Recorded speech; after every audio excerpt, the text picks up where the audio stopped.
Saint-Esprit m'a convaincu de continuer dans la lignée des messages qu'on a débuté donc il y a 2 vendredis déjà. 3 même, 3, je dis 2, 3, parce qu'il y a eu 3 sessions sur le thème reconnaître l'esprit de Jézabel, ok, que vous pouvez revoir sur la chaîne de l'Église. Si vous avez raté une session, vous pouvez revoir, et puis même si vous n'avez pas raté, vous pouvez revoir toutes les sessions, de manière à ce que cet enseignement puisse vraiment vous aider vraiment à marcher en dehors des manipulations et de l'influence de cet esprit, ok? Donc, c'est important vraiment de pouvoir parler de l'esprit d'Akab aussi. Et en fait, j'ai constaté, on n'en parle pas trop, hein? On parle beaucoup de Jézabel, mais rares sont les enseignements où on parle de l'esprit d'Akab. Donc, tu peux dire, déjà, je suis béni ce soir, amen, de ce qu'on va en parler aujourd'hui, ok? Mais le Saint-Esprit m'a convaincu vraiment que l'un ne va pas sans l'autre, et surtout, on a besoin de comprendre cet esprit aussi, qui est en fait un esprit vraiment qui agit vraiment de manière aussi, c'est vrai, avec des ressemblances, donc des choses qui ressemblent à l'esprit de Jézabel, mais pas que. Il y a des particularités très précises. Donc on fera ça en 2 sessions, ce soir et vendredi prochain, de façon à ce que vous ayez vraiment tous les tenants et les aboutissants de cet esprit. Donc je voudrais vraiment vous rappeler une chose, c'est que tel que j'ai parlé de l'esprit de Jézabel, nous parlons toujours d'un esprit. Quand nous disons l'esprit d'Akab, nous parlons d'un esprit, d'accord? Donc encore une fois, c'est pas qui peut toucher seulement un homme, parce que là c'est Akab, mais c'est un esprit qui peut effectivement toucher une femme comme un homme. Ok? J'ai expliqué aussi que l'esprit de Jézabel était un esprit qui était un peu plus attiré par les femmes. J'aurais tendance à dire que celui d'Akab aussi un peu plus attiré par les hommes, mais il est un esprit, donc il peut toucher et impacter n'importe qui. Ok? Je vais commencer par d'abord définir certaines petites choses avec vous. Donc tu as compris que nous parlons d'un esprit. Amen. Et donc nous parlons d'un esprit qui manipulait et qui influençait un homme qu'on appelle Akab.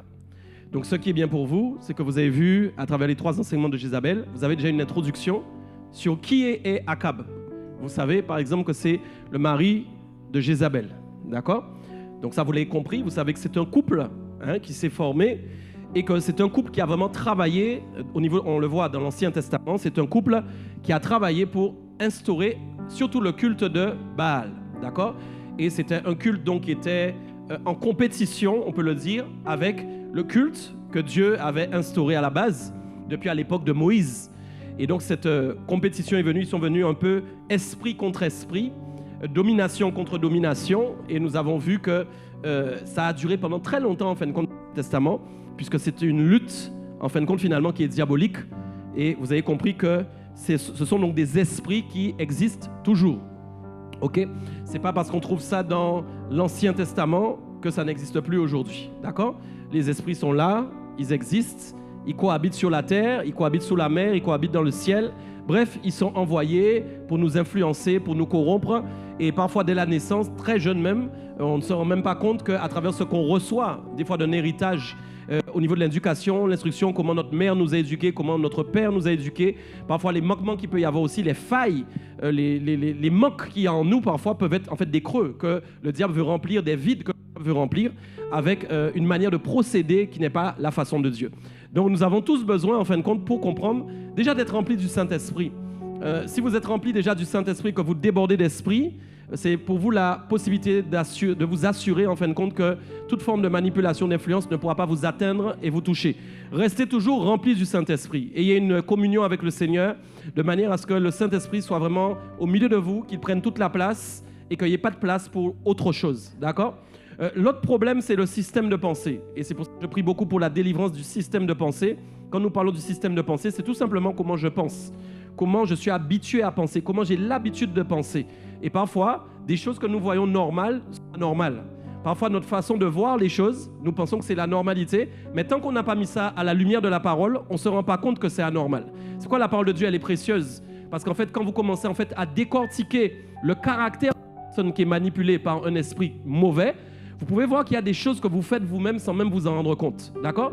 Ça ne vous rend pas mauvais, mais simplement ça vous permet de voir que quand en fait, vous voyez un trait de caractère en vous et que vous pouvez le voir, l'observer dans des traits de caractère qu'on va décortiquer chez une femme qui s'appelle Jézabel ou un homme qui s'appelle Akab, vous devez avoir assez d'humilité pour dire ça, je dois modifier ça. Donc ce n'est pas toujours une délivrance d'un démon qu'on chasse, c'est pas qu'on va prendre 10 personnes et on va chasser l'esprit d'Akab sur eux, c'est pas ça du tout. Mais on va plus travailler en fin de compte dans mon système de pensée, c'est-à-dire comment en fin de compte je suis habitué à vivre et qu'est-ce que je ne voyais pas qui doit changer ma vie. Et comment finalement, où est-ce que je me situe en fait aujourd'hui. Par exemple, je suis un homme ou je suis une femme. Comment je suis accompli en tant qu'homme et comment je suis accompli en tant que femme. Comment je suis épanoui en tant que femme et comment je suis épanoui en tant qu'homme. Vous n'êtes pas appelés à être juste des chrétiens, vous êtes appelés à être des hommes et des femmes de Dieu épanouis en fait, dans lesquels en fait vous vous trouvez aussi accomplis. Parfois en fait ces esprits-là travaillent pour que vous manquiez en fin de compte d'accomplissement, pour que vous ne vous sentiez pas accompli, pour que vous ayez l'impression finalement que vous passez à côté de votre destinée. Et même parfois la vie chrétienne est là, vous parlez en langue, il y a des choses qui se passent, mais vous ne vous sentez pas épanoui dans les choses de Dieu. Il y a forcément un esprit qui travaille derrière pour vous empêcher d'être épanoui en Christ. Il y a forcément quelque chose qui se passe dans votre système de pensée, votre manière de voir les choses qui n'est pas en fin de compte correcte. Peut-être vous avez pensé pendant des années que c'était correct, mais à la lumière de la parole, vous vous rendez compte, ah ben non, c'était incorrect. Il faut vraiment que je revoie ma copie. Donc je prie pour vous, que vous ayez aussi assez d'humilité pour qu'au regard des enseignements que vous recevez, vous mettiez à plat votre caractère. Vous mettiez à plat votre caractère. Vous ayez assez d'humilité, je répète, d'humilité pour recevoir l'examen de Dieu. Personne ne peut s'examiner sans humilité. C'est l'humilité qui vous pousse à vous examiner. C'est l'humilité qui vous pousse à penser que je suis debout, mais il faut que je prenne garde de ne pas tomber. C'est l'humilité qui vous pousse à penser que peut-être vous pensez que tout est bien dans ce que vous faites, mais qu'en fait, il est possible qu'il y ait quelque chose qui ne soit pas correct. Tout ça, c'est l'humilité. Ce n'est pas pour recevoir des messages de révélation et dire nous savons maintenant qui est Akab, nous savons maintenant qui est Jézabel, mais qu'en fait, il n'y a rien qui se passe dans ta vie. Il y a des choses que tu dois changer dans ta vie par rapport à ce que Dieu dit. OK ? Donc, nous allons voir comment reconnaître l'esprit d'Akab. J'aimerais introduire d'abord le texte donc dans 1 Roi, chapitre 16, le verset 29.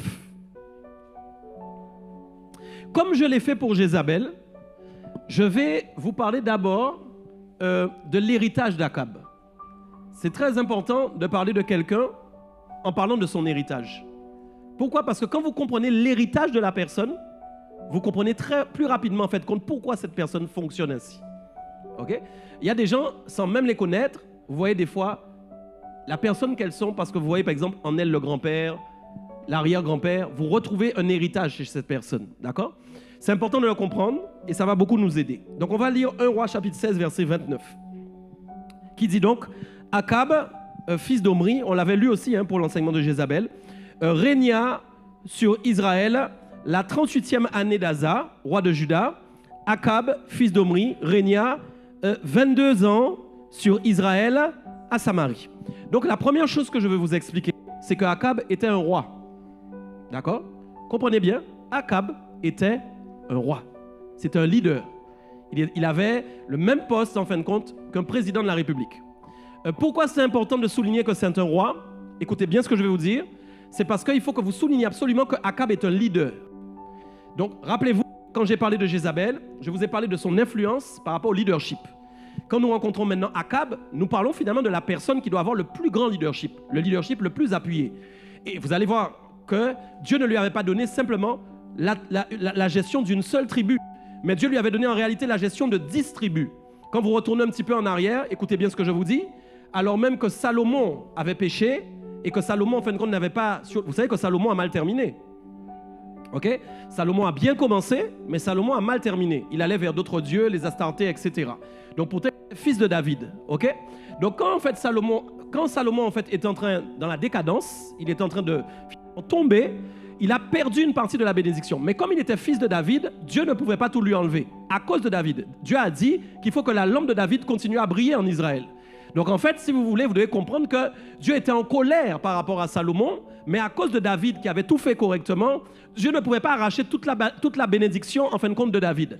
Donc si en fait il prenait toutes les tribus en fin de compte d'Israël et qu'il donnait tout finalement à quelqu'un d'autre, la lampe de David ne pouvait plus briller. Dieu est un Dieu qui respecte ses promesses. Ok ? Dieu est vraiment un Dieu qui respecte ses promesses. Donc même lui, quand il doit porter une sanction, il essaye toujours de se rappeler de ce qu'il a dit en fin de compte à celui qui a précédé. Parce qu'en fait, le jugement qui est porté sur celui qui n'obéit plus ne doit pas totalement effacer celui qui a obéi. C'est pourquoi il est important de trouver dans des familles des gens qui obéissent tout le temps. Comme ça, au moins, vous comprenez ça, parce que même s'il y a une lutte entre ceux qui n'obéissent pas et ceux qui obéissent, mais il restera toujours une lampe quelque part qui continue à briller pour qu'il y ait un moment quelqu'un qui puisse prendre le relais et continuer à fonctionner dans l'héritage qui lui a été donné. Et ça, c'est votre appel à vous tous. Parce que normalement, vous êtes des fils de Christ, des chrétiens, et donc vous êtes appelés à garder la lampe de Christ allumée jusqu'à la fin. Est-ce qu'on est bien d'accord? Dis-moi un bon amen si tu es OK avec ça. Vous êtes tous appelés à laisser la lampe de Christ briller. Vous avez une responsabilité par rapport à l'héritage de Christ qui vous a été offert. Est-ce qu'on est d'accord? C'est très important de le comprendre. Ça va? OK. Donc, qu'est-ce qui se passe? Finalement, cet homme-là, qu'on appelle pas Akab, mais plutôt celui qui l'a précédé, d'accord? Je ne vais pas parler d'Akab, je ne veux pas dire de bêtises. Je parlais surtout de Jéroboam, d'accord? Pourquoi? Parce qu'en fait, on a dit que finalement, Akab a commis plus même que ce que Jéroboam a fait. Vous vous rappelez? Donc, quand je parlais de David, de Salomon, pardon, qui a perdu une partie donc, de l'autorité de la bénédiction qu'il a reçue, c'est à Jéroboam qu'on a légué, en fin de compte, écoutez-moi bien, l'institution de diriger 10 tribus qui étaient parmi les 12. Est-ce que ça va toujours? Vous connaissez les 12 tribus d'Israël, ça va toujours? Donc il y avait normalement les 12 étaient gérés normalement par la descendance de David, mais comme Salomon a désobéi, il a perdu une partie, d'accord? 10. Et qu'est-ce qui se passe? Dieu donne l'autorité sur 10 tribus à Jéroboam. Donc c'est important, on le lira tout à l'heure, mais quand Dieu donne maintenant l'autorité à Jéroboam, c'est parce qu'en fait Jéroboam est quelqu'un de correct. À cette époque, Jéroboam est quelqu'un de correct. Même quand Salomon l'observe, il voit que Jéroboam, en fait, est quelqu'un qui agit correctement. Il se dit, c'est quelqu'un à qui on peut léguer quelque chose. Donc finalement, quand Salomon commence à désobéir, il perd une partie, en fin de compte, de l'autorité qu'il a reçue de la royauté. Et une partie de la royauté vient dans la main de notre homme qu'on appelle Jéroboam. Et qu'est-ce qui se passe? C'est très simple. Jéroboam va commencer lui-même à pécher. Ok? Il va commencer à pécher. Et au fil du temps, en fin de compte, au lieu de continuer à garder un culte à la gloire de Dieu, eh bien, en fin de compte, il va perdre lui-même aussi l'autorité qu'il avait en fin de compte sur ces royaumes-là, parce qu'il se met à aller adorer d'autres dieux. Donc, vous ne pouvez pas penser, en fin de compte, à Akab sans d'abord réfléchir à Jéroboam. C'est très important. Pourquoi? Parce que c'est écrit dans 1 Roi 16, verset 30-31, Akab, fils d'Omri, fit ce qui est mal aux yeux de l'Éternel, plus que tous ceux qui avaient été avant lui, et comme si c'eût été pour lui peu de choses de se livrer au péché de Jéroboam, fils de Nébat, il prit pour femme Jézabel, fille d'Edbaal, roi des Sidoniens, etc. Donc on voit que Akab, avant même de se lier, écoutez bien, avant même de se lier à Jézabel, il y a déjà un problème, il y a déjà une anomalie chez lui. Parce qu'il aurait pu se contenter, il aurait pu ne pas se marier avec Jézabel, mais première anomalie qu'on trouve chez lui, c'est écrit ici en gros, hein, vous l'avez lu, il s'est livré au péché de Jéroboam. Livré veut dire quoi? Il s'est carrément attaché avec le fonctionnement de Jéroboam et il s'est mis à continuer à agir comme Jéroboam aurait agi à sa place. Ça veut dire en fait, il a été le pont, il a été la continuité des actions de Jéroboam. Est-ce que vous me suivez toujours jusque-là? C'est pas trop difficile, historiquement ça va, c'est clair. Donc vous comprenez qui est Jéroboam, ça va? Vous comprenez maintenant qui est Akab, on est OK. Et vous comprenez aussi qu'Akab a donc continué à agir comme Jéroboam agissait avant lui. Donc on verra qu'il y a pire, puisqu'il a fait une autre alliance après avec Jézabel, qui a encore augmenté en fin de compte son degré de désobéissance. Est-ce que ça va? Alors, notez une chose d'abord, Akab est un roi, donc c'est un leader, je l'ai dit. Pourquoi ça nous intéresse et pourquoi vous êtes en fait susceptibles d'être touchés un moment par cet esprit? C'est parce que vous êtes tous normalement quelque part leaders dans un domaine. La première chose, c'est que vous devez être le leader de votre vie. Et ça, je tiens d'abord à le souligner. Avant d'être le leader dans un domaine, vous devez être le leader de votre vie. Pourquoi? Ce n'est pas quelqu'un de décider pour votre vie. Ce n'est pas quelqu'un d'avoir la responsabilité de votre vie. Tant que vous êtes enfant, vous êtes sous la responsabilité de vos parents. Mais Dieu a aussi une ordonnance de Dieu, c'est de vous amener jusqu'à la majorité, on est d'accord? Jusqu'à ce que vous soyez capable de prendre vos décisions, de vous conduire dans la parole de Dieu, pour que vous puissiez vous-même prendre vos décisions. Donc l'idée, votre vie. Donc quand on parle en fin de compte du leadership, on parle automatiquement d'abord du leadership de ta vie. Tu dois être capable de prendre des décisions et de te responsabiliser pour toi-même. L'esprit d'Akab travaille sur le fait de devenir irresponsable, c'est-à-dire ne pas réussir à leader sa propre vie. Parfois, vous vivez, mais ce sont toujours des gens qui prennent les décisions à votre place. Ce n'est pas l'âge qui fait de vous quelqu'un de responsable. Je connais des gens qui ont 30-40 ans, mais ils ne prennent aucune décision si quelqu'un n'a pas pris la décision avant eux. C'est une anomalie, c'est un défaut. Ce n'est pas normal, en fin de compte, que tu sois un adulte, que tu aies 30 ans, que tu aies 40 ans, peu importe, mais que tu ne sois pas capable de prendre des décisions. Autre chose, les décisions que tu dois prendre ne sont pas des décisions qui doivent être influencées par le oui ou le non de quelqu'un. Tu dois prendre des décisions même quand les gens ne sont pas en accord avec toi. Parce que tu es responsable de ta vie et parce que tu es le leader de ta vie. Donc quand on parle en fin de compte de leadership, et encore plus le leadership de l'homme, qui lui devait avoir la domination sur la terre, c'est-à-dire que c'est lui qui devait prendre la décision de nommer les animaux, lui qui devait prendre la décision de mener sa maison, son foyer, en fin de compte, et que son foyer réussisse. Le diable va essayer de toucher les hommes pour que les hommes soient des irresponsables, pour que les hommes n'arrivent pas, en fin de compte, à tenir fermement leur maison, à prendre des décisions. OK? Ça va? Donc le leadership, c'est d'abord vous-même. Est-ce qu'on est d'accord? Ça va? Maintenant, après, vous pouvez être leader dans des domaines. Vous pouvez être leader d'abord dans votre maison. Mais oui. Dès que vous vous mariez, vous devenez en fin de compte des leaders dans la famille. Dès que maintenant vous avez des enfants, vous devenez encore des leaders dans la famille. Vous pouvez être aussi des leaders au travail. Peut-être que vous avez des gens sous votre responsabilité. OK? Peut-être pas. Mais si vous avez des gens sous votre responsabilité au travail, vous êtes des leaders de ces personnes. Est-ce qu'on est d'accord toujours? OK? Et c'est pas tout. Vous pouvez être à l'église et vous pouvez être aussi des leaders à l'église. Parce que vous avez des gens sous votre responsabilité. Donc, dès que vous êtes leader, et vous l'êtes, vous devez absolument faire attention à votre leadership. Ouais. Vous devez absolument faire attention à comment vous leadez, comment vous dirigez votre vie. OK? Donc, rappelez-vous que leader, j'introduis sur ça, c'est la direction, c'est la décision, c'est l'orientation. Vous savez que le leader, c'est ça. Il décide, il dirige, il oriente. Eh oui, quand vous suivez un leader, c'est que vous lui faites confiance. Est-ce qu'on est d'accord? Je vous donne un exemple très simple. Les gens allaient en croisière, mais si jamais... Écoute, ils ne posent aucune question pourtant sur le commandant. Parfois, ils ne le voient même pas de tout le séjour. Mais pourquoi ils lui font confiance? Parce qu'ils se disent qu'en fin de compte, la compagnie maritime, c'est assurer que le commandant de bord a tous les diplômes qu'il faut. Et qu'il ne va pas passer près de relief qui va toucher, nous faire couler et que la croisière s'amuse, se transforme en la croisière coule. OK? Non mais vous voyez, et pourtant le gars est aux commandes d'un bateau. Il y a combien de gens là-dessus? Je ne sais même pas combien. C'est des milliers. Hein, il peut perdre des vies en 5 secondes là. Il fait naufrage, tout le monde coule. Pourtant les gens lui font confiance. Tout le monde monte, tout le monde mange, tout le monde boit, tout le monde est tranquille. Pourquoi? Parce qu'ils font confiance au leadership du commandant de bord de la compagnie maritime. Eh oui, non mais vous voyez ou pas? Donc vous voyez que le leadership c'est très simple. C'est de la direction, c'est de l'orientation, c'est de la décision. C'est lui qui dit, là je pense qu'il ne faut pas qu'on passe aussi près. Vous vous rappelez du Titanic? C'était une mauvaise direction, une mauvaise orientation. On a touché un iceberg, on a coulé. Est-ce que vous voyez bien? Donc le leadership, c'est savoir orienter ma vie. L'esprit d'Akab a désorienté la vie d'Akab. Parce qu'en réalité, Akab devait être un bon roi. Il pouvait être un bon roi. Il pouvait être un bon roi. C'est quoi un bon roi? Un bon roi, c'est un roi qui prend des bonnes décisions. Le bon président d'un pays, c'est un homme qui prend des bonnes décisions. Qui ne votera pas pour un président qui ne prend que des bonnes décisions. Qui ne votera pas pour un président qui remet en cause son orientation. Est-ce qu'on est d'accord? Qui est capable de voir ses erreurs et de dire là je me suis trompé, je décide de changer en fait ma manière de leader. OK? C'est ça un leader. Ça va? OK. Donc c'est ça le leader. Et donc le premier point commun qu'il y a entre l'esprit d'Akab et l'esprit de Jézabel, c'est l'influence dans le leadership. C'est-à-dire le pouvoir directionnel. Vous savez c'est quoi le pouvoir directionnel? C'est quand on donne la direction en fin de compte à un peuple. Vous imaginez si par exemple, moi je vous donne que des mauvaises directions, vous imaginez à la fin qu'est-ce qui va se passer? Des gens peuvent rater même l'enlèvement si on leur donne de mauvaises directions. Non, non, mais pas, non, non, non. Vous êtes là assis à m'écouter, mais vous devez avoir l'attestation du Saint-Esprit qui vous communique en fin de compte que ce que cet homme est en train de vous dire, c'est la parole de vie qui va libérer votre vie, mais surtout qui va vous amener dans la direction où il faut.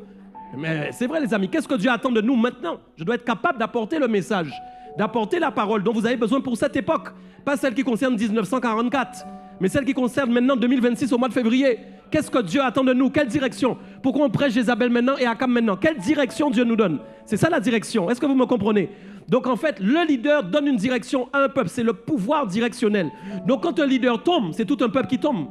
C'est pourquoi en fait, quand tu ne leads pas ta vie correctement, quand toi-même tu tombes, c'est ta vie qui tombe. Hein? Ah ouais? Si le leader de la maison, de la famille tombe, c'est toute la famille qui tombe. Ah, vous n'avez jamais vu ça? Des gens connus qui étaient élevés, qui étaient exposés. Ils font une bêtise, d'un seul coup ils se retrouvent dans les journaux. Qu'est-ce qui se passe? C'est toute la famille qui est salie. Mes amis, le pouvoir de direction, le leadership, c'est quelque chose de puissant. Et le diable le sait. Il sait qu'en un instant, il peut détruire quelque chose dès qu'il touche au leadership. Vous comprenez là où est l'esprit d'Akab, là où il fonctionne la royauté et la présidence. Je suis en train de vous dire que parfois le diable n'ira pas en bas. Il ira d'abord vous influencer en haut. Parce qu'il sait que quand il a touché en haut, il fait tout s'écrouler en fin de compte. Tout s'écroule. D'autres gens sont touchés, d'autres personnes sont impactées, un peuple est impacté, des décisions sont ébranlées, juste parce qu'il a réussi à toucher le pouvoir directionnel. Il a changé la direction, il a mené vers une mauvaise direction, tout s'est écroulé. Ça va ou pas? Tout s'est écroulé, ok? N'oubliez pas une chose, la direction fait référence à la destination. C'est là où vous allez. Mes amis, votre propre vie, j'aimerais que vous vous posiez la question de savoir où est-ce que votre vie va en ce moment. Où est-ce qu'elle va? Où est-ce que votre vie est en train d'aller en ce moment? Peut-être vous avez plein d'idées, plein de désirs, plein d'émotions, plein de choses qui se bousculent en vous. Peut-être vous sentez un feu, mais ce n'est pas parce que tu sens un feu que tu connais ta destination. Parfois les gens sont en feu, mais ils ne connaissent même pas la destination du feu. Ils ne savent pas dans quel barbecue il faut aller pour allumer ce feu. Tu peux être en feu, mais sans savoir quel barbecue choisir. Tu peux être en feu, mais sans savoir quel magasin il faut aller pour acheter tel ou tel barbecue. Tu ne sais pas. Il y a des choses en toi. Le problème qu'il y a, c'est qu'en fin de compte, il n'y a pas la communication, ce que tu ressens en toi et la direction que Dieu veut te donner. Tu dois ressentir des choses en toi, mais tu dois savoir là où Dieu t'amène, dans quelle direction, pour que ce que tu as en toi s'exprime dans l'orientation et dans la décision que Dieu a choisie pour toi. Quelqu'un m'entend ou pas? Est-ce que quelqu'un est avec moi? Akab avait ce problème-là. Il avait reçu l'autorité, il avait reçu un royaume à diriger. Il pouvait diriger ce royaume, il pouvait l'orienter, mais il a donné le pouvoir à quelqu'un d'autre. Il était incapable de se responsabiliser lui-même. Il était incapable de prendre des décisions lui-même. Résultat, quand quelqu'un prend des décisions pour toi, eh bien, ce sont toutes tes décisions à toi-même qui s'écroulent, c'est fini. Les amis, ça va? On se comprend ou pas? Ok. Yes. Donc j'ai dit la direction fait référence à la destination. Ok, le leadership c'est fait pour amener vers une destination, vers un but. Donc quand on donne à Akab la position d'un roi, on lui donne la capacité, vous imaginez, de diriger finalement Israël vers une destination que Dieu normalement a prévue pour eux. Vous imaginez un peu? Quand on te nomme roi en fin de compte d'un peuple qui sert l'Éternel, normalement tu dois amener ce peuple à servir l'Éternel encore plus. Et résultat, tu es en train de faire l'inverse. Pourquoi? Parce qu'il y a une anomalie en toi. Il y a quelque chose en toi. Vous savez, vous êtes bien disposé pour servir le Seigneur, mais quand vous recevez le poste de direction, vous agissez mal avec le poste que vous avez reçu. Écoutez ce que je vous dis. Vous pouvez désirer avoir une position dans l'église, le pasteur se lève, il vous donne la position, mais quand vous êtes dans la position, parce que votre système de pensée, ça ne va pas, parce qu'il y a des failles en vous, il y a des blessures en vous, parce qu'il y a des manquements en vous, vous avez la position, mais vous ne savez pas agir avec la position. Vous agissez mal avec la position. Vous n'avez que le titre, mais vous n'avez pas ce qui accompagne le titre. Vous n'avez pas le caractère qui accompagne le titre. Vous n'avez pas, en fin de compte, la manière, la perception qu'il faut pour aller accompagner ce titre. Vous comprenez ça? Et là, c'est là où tout se joue. C'est pas la position, c'est pas le titre d'abord, mais c'est que toi-même, ton caractère soit lié au caractère de Christ. Pour que quand on va te donner la position, que tu puisses gérer la position correctement. Ça va? C'est important, hein? 1 Roi 16, 30, verset 30 à 33. On va lire 1 Roi 16, verset... 1 Roi chapitre 16, verset 30 à 33. On va lire. Vous y êtes? Vous y êtes? Ok. Akab, fils d'Omri, fit ce qui est mal aux yeux de l'Éternel, plus que tous ceux qui avaient été avant lui. On l'a lu, vous vous rappelez?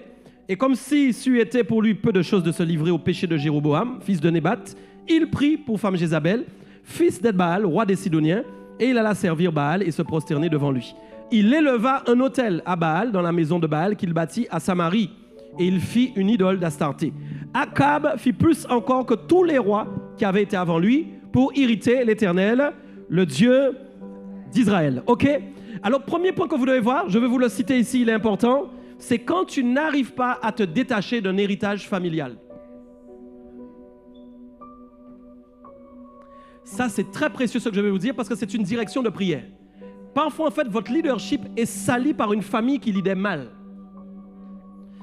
Je ne sais pas si je dois le dire autrement. Parfois, votre manière de diriger votre propre vie à vous-même, est salie par une famille qui a mal dirigé sa propre vie. Ok? Et pourquoi vous avez grandi? J'explique pourquoi. Chaque homme a le choix de faire bien. Les amis, je vous dis que chaque personne dans sa vie a le choix de faire bien. Ne dites jamais, ne prenez jamais la position de la personne qui se déresponsabilise en disant « Mes parents ont fait ça, c'est pour ça que je suis comme ça. » Oh là là là, ne prenez jamais cette... Ça, vous voyez, c'est déjà une première anomalie. Si vous entendez, si vous croyez, vous avez cette croyance, parce que ça peut être une croyance. On parle de pensée, mais là où ça devient grave, c'est quand ça devient une croyance. C'est-à-dire que tu crois réellement que ton état est dû à cause de ta famille. J'aimerais vous rappeler une chose, c'est qu'en Christ, vous n'avez plus la même famille. Hein? Hey! Moi, je peux dire mon grand-père s'appelle David. Pourtant, il n'y a pas de David sur le plan de l'arbre généalogique. Mais je peux dire qu'il y a Salomon et David. Ah oui, en arrière, grand-père. Il y a des patriarches qui sont dans ma vie. Il y a Moïse quelque part, il y a Josué quelque part. Peut-être tu ne vas pas les trouver sur mon arbre généalogique physique, mais sur le plan spirituel. Oh non, tu vas les trouver. Tu vas trouver des tontons que tu ne connais pas, des prophètes tontons que tu ne connais pas, des grands-pères tontons que tu ne connais pas, prophètes que tu ne connais pas. Pourquoi? Parce que ma lignée a changé. Donc je n'ai pas le droit de penser que ma famille biologique a plus de pouvoir que ma famille spirituelle. Je n'ai pas le droit de penser ça. Ce n'est pas normal. Et Akab avait la possibilité de changer vraiment de famille. Pourquoi? Même si Christ n'était pas encore venu, le culte de Dieu était déjà instauré sur la terre. Oh. Il y a eu des luttes qu'ils ont connues entre les prophètes de Baal, les prophètes de Dieu. Ils savent très bien qui est le vrai Dieu en réalité. Donc il peut faire le choix à un moment de prendre la bonne position. Pourquoi il ne le fait pas? C'est parce qu'il est faible. Il est faible. Et au lieu de travailler sur sa faiblesse, il se laisse porter par ce qu'il vit. C'est très important de comprendre que quand vous avez une faiblesse, vous devez prier pour cette faiblesse et ne pas vous laisser porter par cette faiblesse. Cette faiblesse n'a pas le droit de devenir le hamac dans lequel vous êtes bercé. Cette faiblesse n'a pas le droit de devenir l'oreiller sur lequel vous dormez. Cette faiblesse doit être un sujet que vous devez traiter comme avec un médicament spirituel. Vous devez prier et intercéder pour cette faiblesse, pour que cette faiblesse disparaisse. Résultat, quand les gens ne traitent pas les faiblesses qu'ils doivent traiter, qu'est-ce qui se passe? Ils se laissent porter par ce qu'ils vivent. Et Akab s'est laissé porter par ce qu'il vivait. Il n'a pas cherché finalement à traiter. J'ai dit un point qui est très important, c'est quand vous ne faites pas le choix de vous détacher du péché qu'avait votre famille. En fait, c'est important de comprendre que Akab avait connu Jéroboam. Il savait ce que ses pères ont fait avant lui. Il était en droit de dire « je ne ferai pas comme eux ». Les écritures que nous lisons, il les avait aussi. Il savait qu'à l'époque, Jéroboam avait bien agi à un moment quand il était dans la maison de Salomon. Est-ce que nous sommes d'accord? Il savait très bien que cet homme n'a pas toujours été dans le culte idolâtre. Il savait qu'à un moment, cet homme-là servait le vrai Dieu. Pourquoi? Quand il rencontre Élie, parfois il a peur d'Élie, d'une telle façon qu'il sait que c'est un homme de Dieu. Pourquoi il le sait? Ça veut dire qu'il est capable de reconnaître un homme de Dieu, mais il n'est pas capable de reconnaître que lui-même, il y a une faiblesse en lui qu'il doit traiter pour devenir comme cet homme de Dieu. Quand vous voyez des gens réussir plus que vous, mieux que vous, dans le ministère, dans leur appel, dans leur destinée, quel que soit au travail, dans ce qu'ils font, inspirez-vous de ces personnes et traitez votre faiblesse. Plutôt mes amis, plutôt que de vous laisser bercer par votre faiblesse, de ne pas traiter votre faiblesse, on est d'accord, et parfois d'être envieux et jaloux de celui qui est en train de faire ce que vous pensiez faire à sa place. Ouais. On se comprend ou pas? Ok? Donc, regardez bien. Jéroboam, donc, on est là, pas Jéroboam, donc on a dit, il était effectivement, c'était peu de choses pour lui au départ de se livrer au péché de Jéroboam. C'est comme si on a dit, en fin de compte, finalement, c'était pas grand-chose, finalement, on savait très bien qu'il allait être dans la continuité, malheureusement. Il n'a pas pris la décision d'abandonner le péché de ses pères, donc le péché de Jéroboam. Il n'a pas pris la décision d'arrêter. J'aimerais vous montrer quelque chose de très précieux, qui est important. C'est le premier point que je vais traiter ce soir, vraiment. C'est pourquoi, en fin de compte, Akab ne prend pas la décision finalement. Qu'est-ce qui l'empêche plutôt? Qu'est-ce qui l'empêche de prendre la décision d'arrêter de faire comme ses pères? Parce qu'il y a une raison. Ok? Il y a une raison. On va aller dans 1 Roi 12, verset 26. Vous allez voir. Et je vais vous montrer d'abord quelque chose. 1 Roi 12, verset 26. Vous êtes prêts? Avant qu'on lise, je veux que tu sois avec moi. Qu'est-ce que je t'ai expliqué en introduction avant qu'on lise? Je t'ai dit en introduction, rappelez-vous, j'ai parlé de Jéroboam. Vous vous en souvenez ou pas? Et j'ai dit, il a pris le péché de Jéroboam, il l'a pris pour lui. On est toujours OK? Donc si vous voulez, suivez-moi bien. Je vous laisse chercher, je vais vous parler. OK? Vous avez trouvé la référence? OK, suivez-moi bien maintenant. Comprenez bien. Donc Jéroboam, et en fait Jéroboam a transmis son esprit dans l'esprit d'Akab. OK? Il y a eu un transfert. Vous voyez, quand Moïse impose les mains à Josué, il y a un transfert d'onction pour que Josué continue la mission. Peut-être que vous n'avez pas lu en fait que Jéroboam a mis la main sur Akab, mais en fait il y a eu un transfert. OK? Transfert d'esprit, transfert d'état de pensée, de manière de vivre, de manière de fonctionner. D'accord? Donc si je dois comprendre en fin de compte comment est Akab, je dois comprendre d'abord comment est Jéroboam. Pourquoi? Parce qu'en fait il y a le point de départ d'influence dans lequel Akab va ajouter d'autres influences qui vont gonfler l'influence. Je ne sais pas si quelqu'un m'a compris. J'ai dit, il y a le point de départ de l'influence. C'est-à-dire, ça ne commence pas de nulle part. Mais quand tu arrives, tu es vide. Hein? Ah. Quand tu n'es pas tout de suite d'une façon, d'une manière ou d'une autre. Tu apprends, tu es une éponge, tu reçois des choses. Donc j'ai dit, il y a le point de départ de l'influence. Le point de départ de l'influence, il faut voir de Jéroboam d'où il vient. Regardez bien Jéroboam. Je vous ai dit, Dieu lui a donné l'autorité sur des tribus. Vous en souvenez ou pas? Je vous ai dit qu'il a bien commencé. Vous vous souvenez ou pas? Je vous ai dit que quand il était dans le temple de Salomon, Salomon reconnaissait qu'il était un homme bien. Vous vous rappelez ou pas? Et qu'est-ce que Dieu va faire? Dieu a même fait des promesses sur sa vie. Est-ce qu'on est toujours OK? Donc normalement, ça aurait dû bien se passer pour Jéroboam. Qu'est-ce qui fait qu'à un moment, quand Dieu a dit des choses sur toi, aïe aïe aïe, qu'est-ce qui fait que quand Dieu a déclaré des promesses sur toi, hein, et pire encore, Dieu a tellement vu qu'il peut faire quelque chose avec toi, qu'il te donne même de l'autorité pour gérer en fin de compte des tribus. Ça va loin. Ça veut dire que Dieu a placé sa confiance en toi. Je viens vous expliquer que quand il y a une faille en vous, même si Dieu vous fait confiance, vous n'allez pas avoir confiance en Dieu. Allô, allô, allô? Parce que vos peurs vont être plus fortes que la confiance que vous devez avoir en lui. J'ai dit, vos peurs auront plus de force en vous que la confiance que vous auriez dû mettre en Dieu. Donc ça veut dire que quand en fin de compte Dieu déclare des choses sur moi, je dois avoir une confiance en lui extraordinaire. Oh non, non, les amis, quand Dieu me fait une promesse, la première chose c'est la promesse. Ce que Dieu déclare sur moi. Tant que je ne l'ai pas vu se manifester, se réaliser à 100%, je dois y croire avec confiance. Quand j'y crois avec confiance, je mets un veto sur mon cœur. J'empêche à des mensonges et des mauvaises pensées d'entrer dans mon cœur. Quelqu'un avec moi ou pas? Ça m'empêche en fin de compte de recevoir l'impact des choses que je vis dans la réalité qui ne ressemble pas encore à ce que Dieu veut faire. Tu es là ou pas? J'ai dit l'impact que ça crée dans ce que je suis en train de vivre par rapport à ce que Dieu veut faire. Ça met une protection sur mon cœur pour croire que je vais accomplir ce que Dieu a dit sur ma vie. Est-ce que vous me comprenez bien? Donc ça ne veut pas dire que je ne vis pas des choses difficiles. Je vis des choses difficiles, je vis des choses compliquées. Mais quand mon cœur se lève, ma confiance en Dieu est plus forte que ce qu'il y a dans mon cœur qui ne confesse pas le nom de Jésus. Parce qu'en fait, dans votre cœur, il y a des réactions. Dans votre cœur, il y a des sentiments. Dans votre cœur, il y a des émotions. Dans votre cœur, il y a des pensées qui se lèvent dans votre esprit et qui communiquent votre manière de vivre. Ça, c'est clair et net. Nous sommes tous pareils. Mais qu'est-ce qui se passe dans la vie de Jéroboam? Comment il ne fait pas assez confiance en Dieu? Si Dieu lui a fait confiance, du moins Dieu a fait une promesse, du moins. Dieu a déclaré des paroles sur lui de bénédiction. Pire, Dieu, en fait, lui a donné une responsabilité.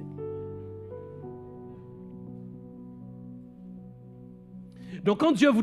C'est pour ça, vous savez, j'ouvre une parenthèse. Quand on vous fait confiance, on vous met dans un service, vous n'avez pas intérêt à sortir comme ça. Hein? Vous n'avez pas... Vous dites vos amen mensongers là, menteurs. Vous dites vos faux amen. Pas... Attention à ce que vous faites. C'est parce que vous n'avez pas compris comment fonctionne Dieu. Quand un homme de Dieu, un roi dit, je te mets là, tu as intérêt à respecter ça. Non. Et même si vous sentez que vous n'êtes pas à l'aise dans le quoi il vous a mis, attendez qu'il vous enlève. Pourquoi? Parce qu'en fait, la confiance, c'est quelque chose de puissant. C'est quelque chose de puissant. Quand Dieu donne la responsabilité à cet homme, il s'attend que jusqu'à la fin, jusque sur... Mes amis, jusqu'à ce que tu meurs, tu sois toujours le même responsable. Il n'y a pas eu de variation et de changement dans ta responsabilité. Et ouais. Donc, Dieu lui a fait confiance. Dieu a fait confiance. On est toujours sur Jéroboam. Vous êtes OK? Maintenant, je vais vous expliquer qu'est-ce qui se passe et qu'est-ce que cet homme a transmis finalement aussi à Akab dans le péché. On dit donc dans 1 Roi 12, verset 26, Jéroboam dit en son cœur. Écoutez, c'est très important que je vous dise ce que vous dites dans votre cœur. Allô? Allô, allô, je passe un coup de fil à tout le monde privé. En ce moment, je passe un petit coup de fil privé à tout le monde. En fait, Dieu n'est pas intéressé par ce que tu dis avec ta bouche. Dieu est intéressé par ce que tu dis avec ton cœur. Vous voyez, c'est important parce que c'est dans le cœur que se trouve la vérité. La langue est souvent au pouvoir du mensonge. Mais par contre, dans le cœur, c'est que la vérité qui sort. Pourquoi? Parce qu'on ne t'entend pas et qu'il n'y a que Dieu qui t'entend. Ouais. Et comme tu sais qu'on ne t'entend pas, tu peux dire tout ce que tu veux dans ton cœur. Comme tu sais qu'on n'entend pas ton cœur parler, tu peux dire tout ce qu'il y a dans ton cœur. Tu peux mentir, dire avec ta bouche le contraire de ce que ton cœur pense. Ouais. Tu peux faire croire aux gens plein de choses alors que ton cœur pense le contraire. C'est important de voir que Jéroboam a parlé dans son cœur. Il n'a pas pris un pupitre pour commencer à prêcher les sentiments mauvais et néfastes qu'il avait. Et ça a été son erreur. Pourquoi? S'il en avait parlé en public, peut-être il aurait pu essayer de traiter, parce que ça l'aurait amené dans une forme d'humilité pour traiter son problème. Voilà pourquoi tout ce qui est dit en lumière est lumière. Ouais. Et tout ce que vous gardez dans votre cœur reste dans les ténèbres. Allô? C'est important parfois de dévoiler les mauvais sentiments qu'il y a dans votre cœur. Vous devez vous amuser. Vous êtes en couple là, je ne sais pas, amusez-vous avec votre femme. C'est ce que tu penses, chérie, je sais ce que tu dis. Et elle veut, oui, Doudou, tu as raison, c'est ce que j'étais en train de dire. Vous n'êtes pas en train de rire, vous n'êtes pas amen, vous dites pas amen. Parce que vous n'avez pas atteint le niveau assez spirituel pour savoir ce que votre femme pense quand elle pense. Ah, hein? Tu n'es pas marié, c'est pas grave, Jésus aussi entend tes pensées. Les amis, il faut que votre cœur parle. Lui, il a pensé en son cœur, mais il n'a rien dit. Et c'est écrit, hein? Il a dit en son cœur. Mais qu'est-ce qu'il a pensé? Le royaume pourrait maintenant retourner à la maison de David. Le royaume pourrait maintenant... Je peux vous expliquer maintenant. Entre le moment où Dieu va te donner, en fait, un leadership, le leadership de ta vie, il se peut qu'il y ait un déphasage dans les époques. C'est pourquoi les gens sont toujours heureux. Est-ce que ça va? Est-ce que ça va? Les gens sont toujours heureux quand ils reçoivent tout de suite quelque chose de la part de Dieu, mais ils ne savent pas dans les époques à venir qu'est-ce qui va se passer. Tu ne sais pas s'il n'y a pas un gars là qui va arriver plus fort que toi. Peut-être aujourd'hui c'est toi qui es visible, mais tu ne sais pas si demain c'est pas un autre qui va prendre ta place. Tu ne sais pas si quelque chose que Dieu t'a donné, Dieu maintenant va le transférer aussi à quelqu'un d'autre. Là on est bête, c'est que quand Dieu transfère quelque chose qu'il nous a donné, c'est qu'il a quelque chose d'autre à nous donner. Bon. Tu vois? Alors, c'est ça, vous voyez un peu. Donc, le problème, c'est que quand à l'époque, on lui a donné les distribus, maintenant, il était dans une forme de pouvoir et d'autorité, mais il savait très bien que c'était David qui devait avoir tout ça. Jéroboam sait que ce n'est pas lui. Non, maman, il sait que c'est parce que dans la lignée de David, il y a quelqu'un qui a rompu quelque chose. Salomon. Donc, finalement, il obtient quelque... Vous savez, c'est un peu comme nous, les païens, qui n'étions pas appelés et nous avons été greffés sur le tronc juif. Est-ce que vous me suivez un peu quelque part? Parce qu'il y a quelque chose dans le cœur de Dieu qui aime exciter la jalousie des uns envers les autres pour retrouver la volonté de Dieu. Je ne sais pas si tu comprends ce que je dis. En gros, c'est comme si c'était normalement à moi, ça, je l'ai perdu parce que j'ai désobéi. Qu'est-ce que je dois faire? Je dois obéir à nouveau. Bon, non, mais dans le cœur de Dieu, en réalité, qu'est-ce que Dieu veut faire? Dieu veut, en fin de compte, préserver ses promesses. Est-ce qu'on est d'accord? Mais en fait, Dieu n'aurait pas du tout enlevé Jéroboam de sa place. Et même s'il lui avait enlevé des tribus et qu'il avait remis les choses à sa place, je suis convaincu que Dieu aurait donné quelque chose à Jéroboam. Mais jusqu'à la fin, Jéroboam aurait dû finir serviteur de Dieu. Mais je veux vous expliquer quelque chose de très important. La faille de Jéroboam, c'est la peur de perdre. Et ça, je veux vous en parler parce que là où l'esprit d'Akab touche votre leadership, c'est quand vous avez la peur de perdre. Et la peur de perdre, c'est quelque chose qu'on peut en plus expliquer de différentes façons. Ce n'est pas tout le temps juste la peur de perdre. Je peux aussi même avoir la peur de ne pas recevoir ou de ne pas obtenir. C'est la peur de perdre aussi. C'est-à-dire, j'attends quelque chose, mais j'ai peur de ne jamais l'obtenir. Quand j'attends quelque chose et que j'ai peur de ne pas l'obtenir, je peux être manipulé pour pouvoir l'obtenir. Vous me comprenez bien? Quand j'ai quelque chose, mais que j'ai peur de le perdre, je peux être manipulé pour ne pas le perdre. Mais parfois, c'est souterrain, c'est sous-marin. Mes amis, là, je suis en train de parler à votre esprit. Parfois, c'est sous-marin. Ce n'est pas des choses que les gens expriment avec leur bouche. Non, non, non, non. C'est des choses qui sont à l'intérieur et qui travaillent l'homme de l'intérieur. Voilà pourquoi il faut beaucoup d'humilité pour se connaître. Vous devez vous connaître. Aïe, aïe, aïe. Vous devez vous connaître. Ce n'est pas aux gens de vous connaître, c'est vous. Vous devez vous connaître. Ah ouais? Tu as intérêt à connaître tes défauts. Tu as intérêt à connaître tes failles. Tu as intérêt à... Non seulement... Vous savez ce qui est beau? C'est que quand il y a connaître, il y a reconnaître qui n'est pas loin. Voilà. Quand il y a connaître, il y a reconnaître qui n'est pas loin. Quand il n'y a pas connaître, il n'y a rien que tu vas reconnaître. Mais quand tu cherches à connaître quelque chose qui ne va pas en toi, tu vas reconnaître devant Dieu, à genoux, qu'il y a ça, c'est pas bon. Qu'il y a ça, c'est pas bon. Quand la parole t'enseigne, à la lumière de la parole, il y a ça dans ma vie, c'est pas bon. Pourquoi vous ne vous baladez pas en disant aux gens, il y a tel défaut en moi, salut, ça va Rosita, hey, ça va bien, ouais, tu sais, il y a du mensonge en moi, hein, tu vas bien, ouais. Vous ne le faites pas, ce qui est dans votre cœur, vous ne le dites pas. Vous devez apprendre en fait à connaître l'intérieur de votre cœur, l'intérieur de votre système de pensée, l'intérieur de votre réflexion, pour savoir en fait à la lumière de la parole, qu'est-ce qui n'est pas correct dans ma manière de faire les choses, qu'est-ce qui n'est pas correct dans ma manière de penser. Est-ce que c'est toujours l'influence de l'esprit ou est-ce que c'est l'influence de la chair ou même de notre esprit qui agit? Et le problème, c'est que le point de départ, c'est toujours la chair. Mais plus ça dure dans le temps, c'est les esprits qui prennent la place. Ouais. Ce n'est pas toujours les esprits au départ. Le problème au départ, c'est une faille que vous avez, mais qui n'est pas traitée. Quand la faille n'est pas traitée, vous laissez une porte. Une faille, c'est une porte d'entrée. Ouais.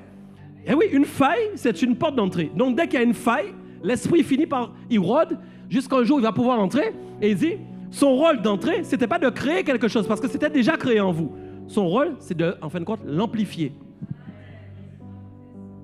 Et ouais. Parfois, il n'a rien créé, le démon. Mais il est entré, et maintenant, il commence à amplifier le défaut. Il commence à amplifier la problématique qui est en vous. Pour que ça devienne, en fin de compte, un mindset, un état d'esprit, une manière de fonctionner. Et il peut tellement, en fin de compte, impacter, amplifier, que ça devienne une vérité en vous.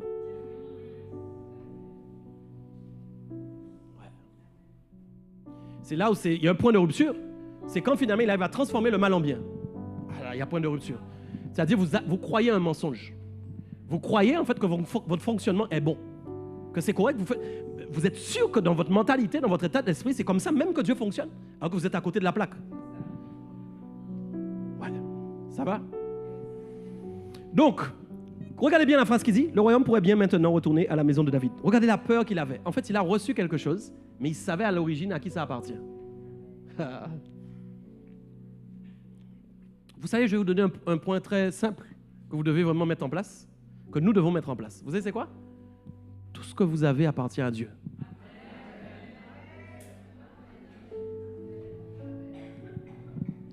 Déjà, ça, simplement ça, si je vis, vous savez que c'est un état d'esprit, vous savez que tout le monde ne pense pas comme ça. Hein? Je vous dis, non, il y a des gens même, c'est difficile pour eux-mêmes de le mettre en place dans leur esprit. De se dire, mais tout ce que j'ai est à Dieu. Vous allez dire Amen, mais ce n'est pas naturel forcément en vous. Non. Vous travaillez pour avoir une paye, est-ce que c'est vraiment Dieu? Vous avez payé des prix pour acheter une voiture et même bâtir une maison, vous êtes en train de construire une maison, un prêt sur 30 ans. Est-ce que c'est vraiment Dieu? Est-ce que cette maison-là est vraiment à Dieu? J'ai travaillé, je peux montrer à Dieu, j'ai fait ce qu'il faut pour acheter cette maison. Mais est-ce que c'est vraiment à Dieu? Est-ce que vraiment, mon mindset, c'est, même quand je bâtis quelque chose par moi-même, je sais quand même que ma main l'a fait parce que la force de l'Éternel était dans ma main. Est-ce que vraiment c'est mon état? Est-ce que c'est vraiment comme ça que je fonctionne? Est-ce que je sais que tout ce que j'ai sur terre appartient à Dieu? Est-ce que vraiment je le crois? Est-ce que vraiment je le crois? Pourquoi? Parce que ça veut dire que quand ça ne m'appartient pas, ça veut dire le propriétaire peut l'acquérir à un moment, peut le reprendre. Le propriétaire a le droit de dire aujourd'hui je ne loue plus ma maison, je l'ai louée pendant. Désolé, mais maintenant je la garde. Vous cherchez une maison. Qu'est-ce que vous allez dire? Pourtant, j'ai vécu comme si c'était à moi. J'aime tellement cette maison, je ne l'ai pas achetée, je la loue. J'ai mis les meubles qui correspondent, j'ai mis les peintures, j'ai mis ça comme si c'était ma maison. Mais comme je dis, désolé, monsieur Dopia, maintenant c'est fini, il faut partir.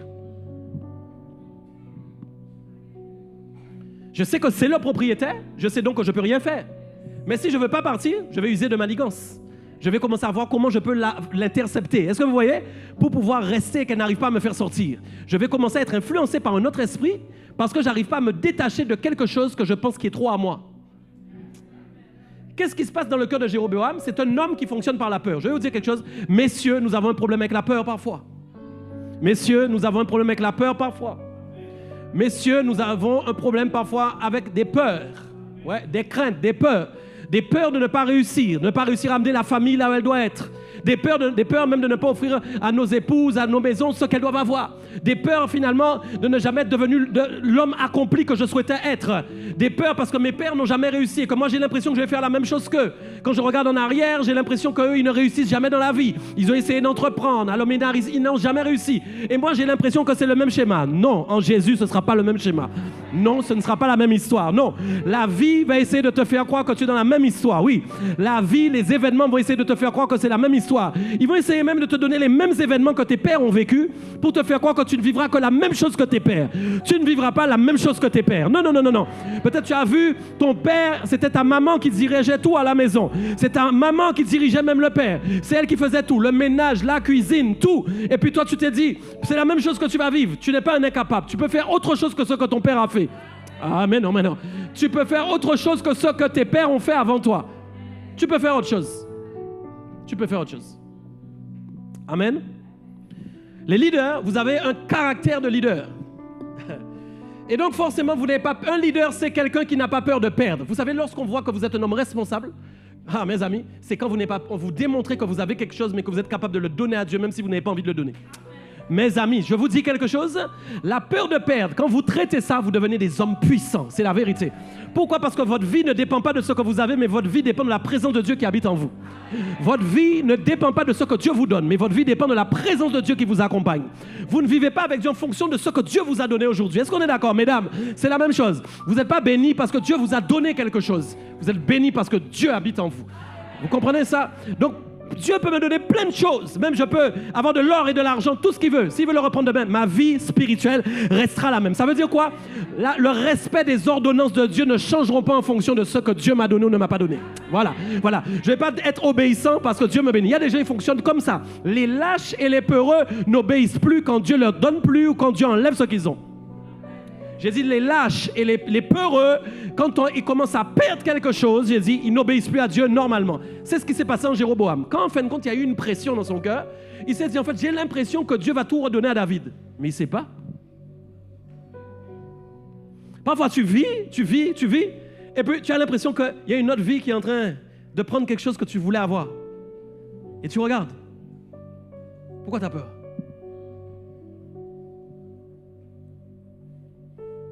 Pourquoi? Dieu est avec toi.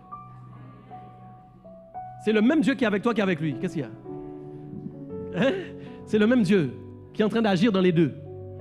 Donc quand maintenant il dit, mais maintenant, regardez, c'est fort.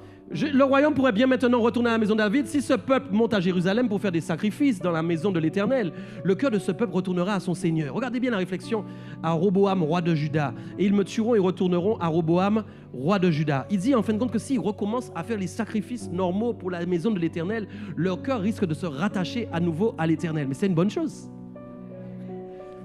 Regardez bien quelque chose. Attention, je vais au fond là. Écoutez, je vais vous dire quelque chose. Les chrétiens sont trop hypocrites. Les chrétiens de cette génération sont trop hypocrites. Ouais, trop d'hypocrisie dans le corps de Christ. Je disais à quelqu'un, vous voyez, le peuple de Dieu est compliqué. Les hommes de Dieu sont tellement compliqués entre eux, vous ne pouvez même pas imaginer. J'en ai vu 5 en un instant là, il y a cette semaine. Je me suis dit, mais vraiment, les hommes de Dieu sont compliqués. Si on te voit avec un, attention, l'autre ne sera pas content qu'on t'ait vu. Si on te voit avec l'autre, l'autre dira que tu es rentré dans un truc bizarre. Je vous dis, c'est compliqué.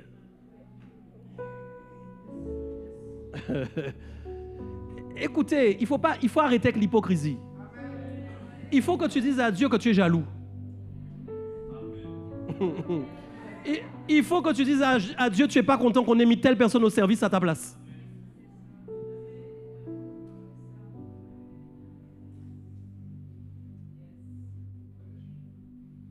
Il faut que tu dises la vérité. Il faut que tu lui dises, Seigneur, je ne suis pas content, mais je sais que c'est ta volonté. Fais-le traiter ton problème. Tu sais pourquoi? En fait, le problème, c'est que ce que vous confondez, c'est qu'en fin de compte, l'expérience n'est pas l'état, mais c'est l'expérience qui fait voir votre état. En fait, ce que vous vivez, vous êtes attaché à l'expérience que vous êtes en train de vivre au lieu d'être attaché au changement de votre état. C'est-à-dire, Dieu crée une expérience qui met en lumière votre état. Donc, en fait, vous voyez votre état par rapport à cette expérience. Pourquoi tu veux rester sur l'expérience? Pourquoi tu ne vas pas traiter plutôt ton état? Tu es sur l'expérience, il y a ça. Mais toi, tu ne vois pas le problème que c'est en train de lever en toi. Tu ne vois pas que si Dieu n'avait pas permis ça, tu n'aurais pas vu ça. Tu ne vois pas que si Dieu l'a permis, c'est pour que tu vois quelque chose que tu n'as pas l'habitude de voir. Ni des mouns, il y a 10, 12, 13 expériences. Il n'y a pas gens qui ont 12 états qui sont bons.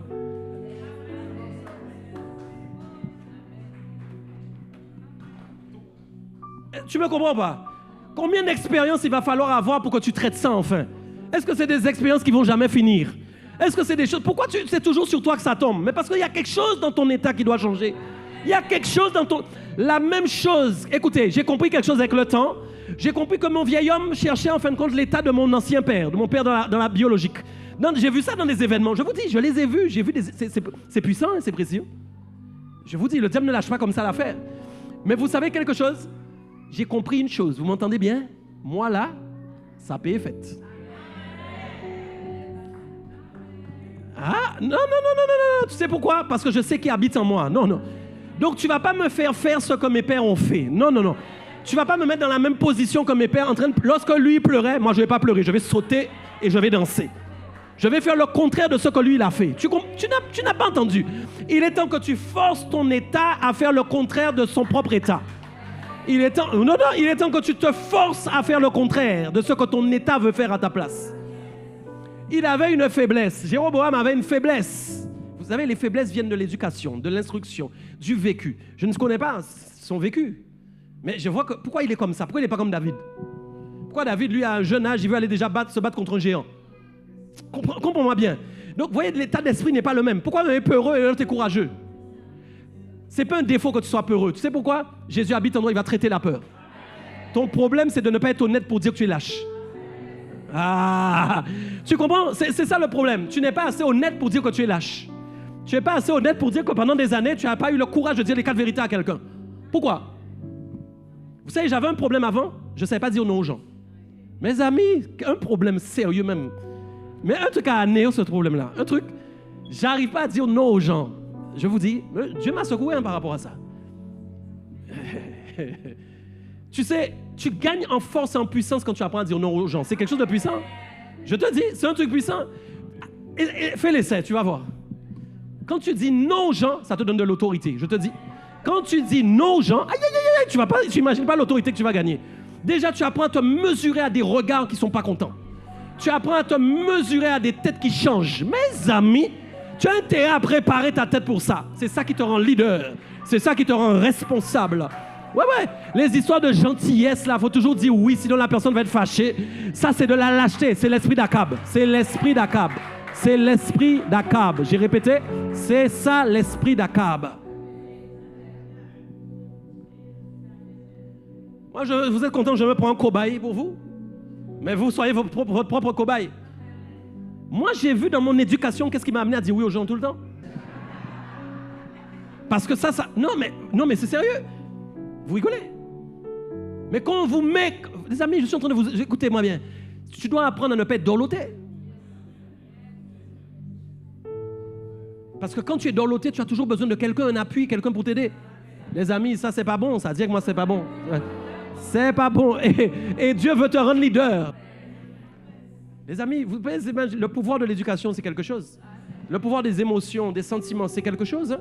Ça crée en vous beaucoup de choses. Et puis vous cherchez toujours des démons par-ci et par-là, alors que des fois, il faut aller traiter aussi d'autres choses.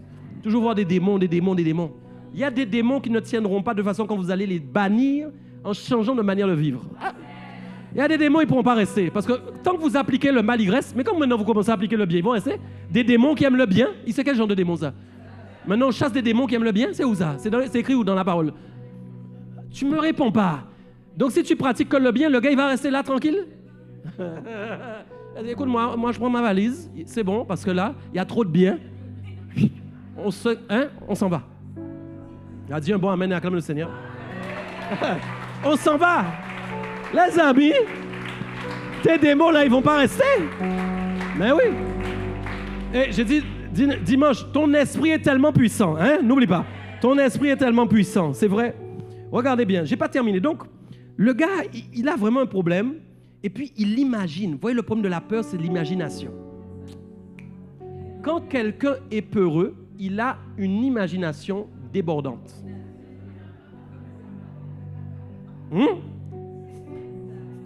C'est vrai, hein, tu as vu? J'ai pas menti. Tu as vu? Tu imagines quand déjà l'avion décolle, il n'y a rien, tout se passe bien, il n'y a aucun... mais tu as déjà imaginé plein de visions dans ta tête. Que l'aile s'est arrachée, le réacteur est parti. T'as peur. La peur, ça crée une imagination débordante. Quand tu es en paix, en confiance, tu ne rêves pas. Tu es dans la réalité. Ah oui. Quand tu es quelqu'un qui est en paix et en confiance, tu es en paix, tu es assis là, il n'y a pas de sorte d'imagination débordante. Toi, c'est la réalité. La réalité. C'est comme ça aussi, parenthèse, que parfois les démons viennent dans vos rêves. Ah, ouais, c'est parce qu'il y a une porte d'entrée avec la peur et la lâcheté. Et quand il y a une porte d'entrée avec la peur et la lâcheté, vous avez une imagination, vous imaginez des mauvaises choses qui vont vous arriver. Et comme vous avez l'habitude d'imaginer, l'imagination est comme le berceau des rêves. Résultat, quand vous ouvrez cette porte-là, des démons dans vos rêves. Ils rajoutent des peurs. Pourquoi tu te lèves encore plus peureux? Hein? Encore plus lâche. Ce que tu as pensé, même tu l'as vu en rêve. Hein? Tu l'as vu en rêve. Tu as même vu des épisodes supplémentaires de ce que tu as pensé en rêve. Oui, c'est devenu Netflix dans ton esprit. Ouais. Ah oui. Mais tu es devenu un réalisateur de films. Et même tu penses que ça confirme ce que tu pensais. Résultat, tu passes la journée en ayant peur que ça t'arrive parce que tu as cru que c'était une confirmation. Tu es tellement lâche et peureux que tu n'arrives pas à discerner si c'est la voix de Dieu, ta propre voix ou la voix du diable. Ouais. Parce que tu as décidé de fonctionner dans la peur. La peur de perdre, la peur de ne pas avoir, la peur de ne pas te réaliser, la peur de ne pas obtenir, la peur de ci, la peur de ça, et j'en passe, et j'en passe, et j'en passe. Alors que lui, maintenant, il devait être assis sur son trône, en paix et en confiance, et que même si en fin de compte, Dieu lui enlève quelque chose, gloire à Dieu, tu sais pourquoi? Dieu va lui donner autre chose. Et si Dieu ne lui donne pas autre chose, peut-être que Dieu veut le soulager. J'en sais rien. Mais comprenez que tu dois rester, quel que soit ce qui se passe. Et lui, qu'est-ce qui se passe maintenant? Il voit qu'il va perdre le pouvoir. Dieu n'a jamais encore dit ça. Mais dans sa tête, il est sûr qu'il va... Vous savez, c'est comme quand les gens, vous êtes chrétiens et vous êtes sûr que vous allez mourir. Pourquoi? Pourquoi? Mais non. J'ai déjà connu des démons comme ça qui m'ont attaqué. Ils veulent me faire croire que je vais mourir. Quand je suis arrivé à la phase des 45 ans, je crois que ça a duré une année. Ils voulaient me faire croire qu'à 45 ans, c'est fini pour moi. J'ai dû combattre ça au sérieux. Ah non, j'ai dû combattre ça en prière. Chasser esprit de mort, chasser ci. Comme s'ils avaient planifié qu'à 45, c'est fini pour moi. Ça va ou pas? Je vous dis que les pensées, c'est important. Hein? Les amis, n'ayez pas peur. N'ayez pas peur. Qui va ajouter une coudée à sa vie de par ses inquiétudes ce soir-là? Qui va vivre plus longtemps parce qu'il est inquiet? Non, l'inquiétude amène le stress, l'anxiété, le burn-out et tout ce qui va avec. Hein? Vous êtes là ou pas? Voilà ce que ça n'amène pas la longévité. Hein? La Bible dit ne vous inquiétez de rien, s'il te plaît. Arrête de t'inquiéter. Hein? Ne donne pas des portes ouvertes de peur de ci, de peur de ça. Donc, résultat, je continue d'avancer sur ça. C'est important. Il a dit donc que ce peuple allait retourner. Il aurait dû être acclamé le Seigneur, que ce peuple aille servir son Dieu. Que les choses soient... que le règne de Salomon, de David soit rétabli. Est-ce qu'on est d'accord? C'était ça, ça devait être sa prière. D'accord? Il dit après s'être consulté, verset 28, 1 Roi 12, 28.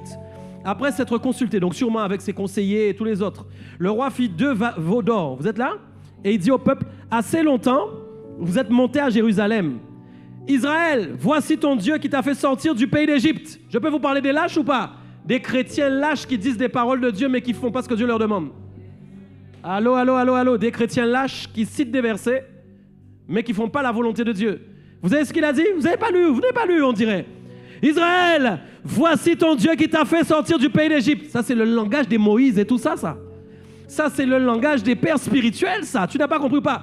Il se dit une chose, tu sais ce qui se passe? Comme il a peur de perdre, il faut qu'il fasse quelque chose qui leur fait croire en fait que c'est toujours Dieu, mais sans Dieu pour ne pas perdre ce qu'il va perdre. Aïe, aïe, aïe, aïe. Je peux aller quelque part avec toi? C'est pourquoi je n'aime pas les églises qui copient les églises. Je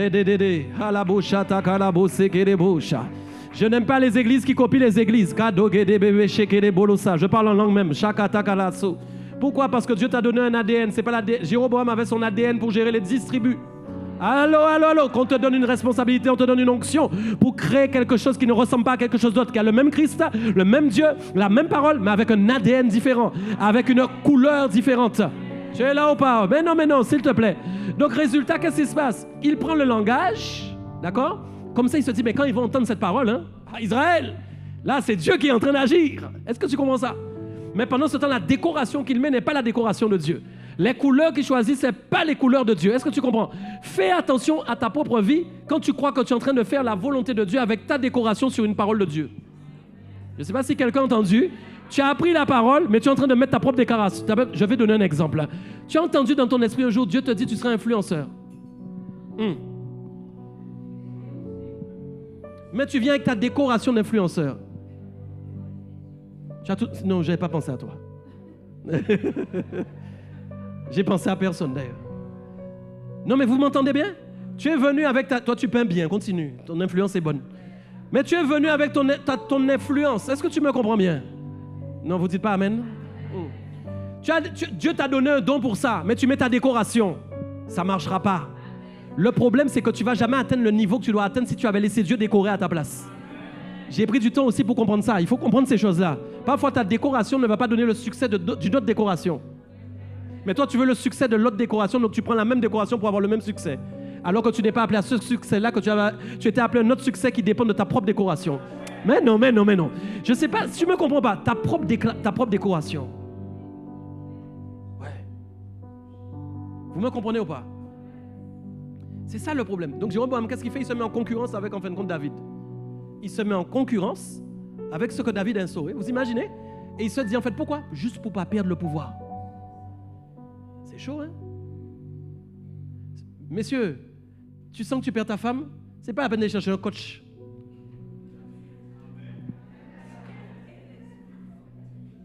Coach love qui vit, hein? Qui me dit que coach love là, ça a un ADN bizarre, il a mis en vous et l'autre il fait ça. Madame, on a suivi vous, mais pendant 6 mois seulement, au 8e mois, il parle encore parce que l'ADN la fine.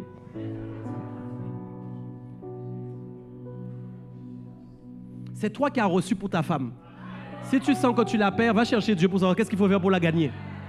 Allez voir les gens sans savoir ce qu'il y a derrière. N'allez pas prier l'esprit pour savoir comment ils vivent derrière dans ce que vous ne voyez pas.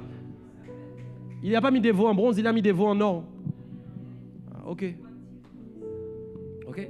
L'or, ça frappe les regards, ça frappe les yeux. Ça séduit, ça donne envie. Mais il faut aller regarder qu'est-ce qu'il y a derrière l'or. Qu'est-ce qu'il y a derrière ces veaux-là. Quand tu commences à prier, Dieu va te montrer, tu sais ça. Mais vous avez intérêt à prier. Seigneur, montre-moi qu'est-ce qu'il y a dans la vie de ce serviteur. Mais tu n'as pas intérêt à aller avec ton esprit de divination et de démon. Hein? Parce que c'est un démon qui va te répondre pour que tu calomnies le serviteur. Tu dois aller avec l'esprit de Dieu. Il va te montrer le cœur de ce serviteur. Il ne va pas te montrer qu'il n'a pas de défaut. Hein? Vous savez que tous les serviteurs ont des défauts. Mais ils vont vous montrer qu'ils ont un cœur vrai.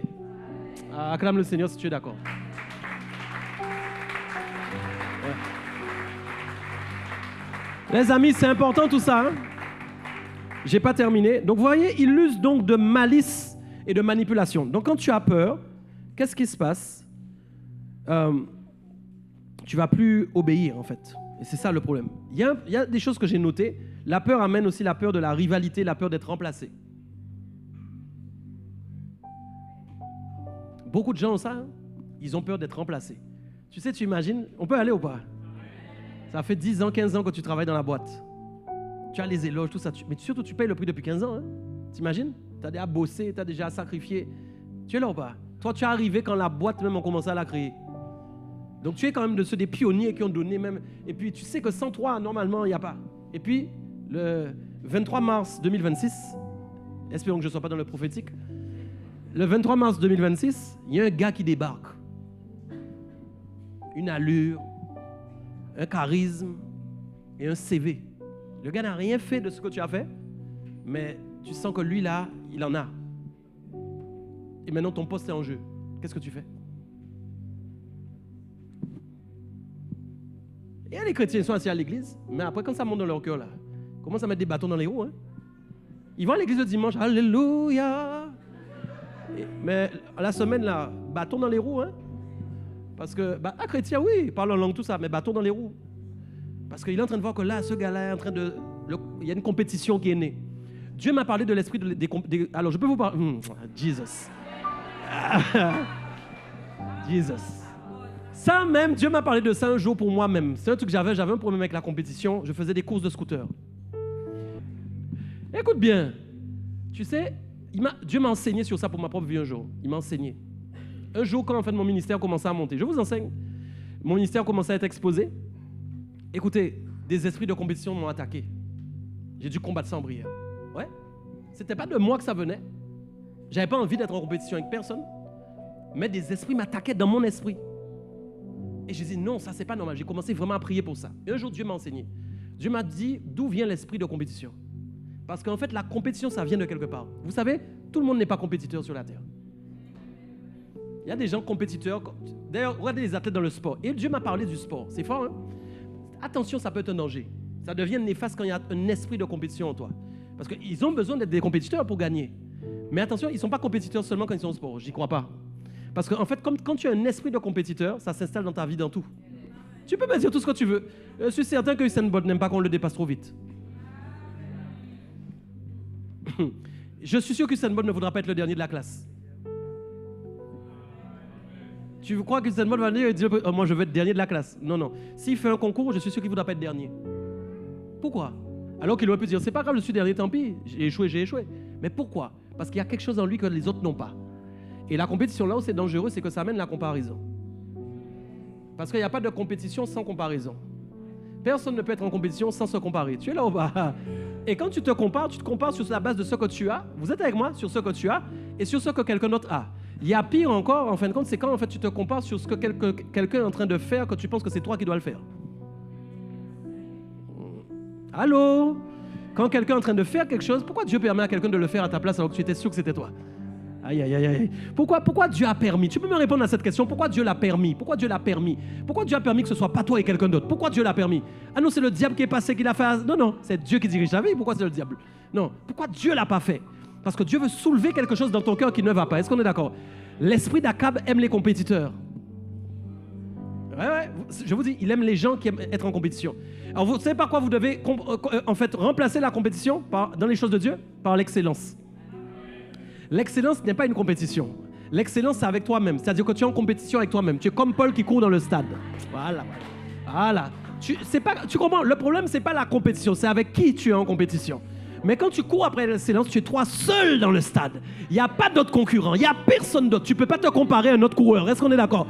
Tu ne peux pas te comparer à un autre sportif. Tu es en train de courir seul pour atteindre le but. Et c'est là où c'est puissant. Parce que quand tu te mets en compétition avec toi-même, tu te mets en compétition avec tes sentiments, avec ton caractère, avec ta personnalité, avec ta manière de penser, avec ta manière de réfléchir.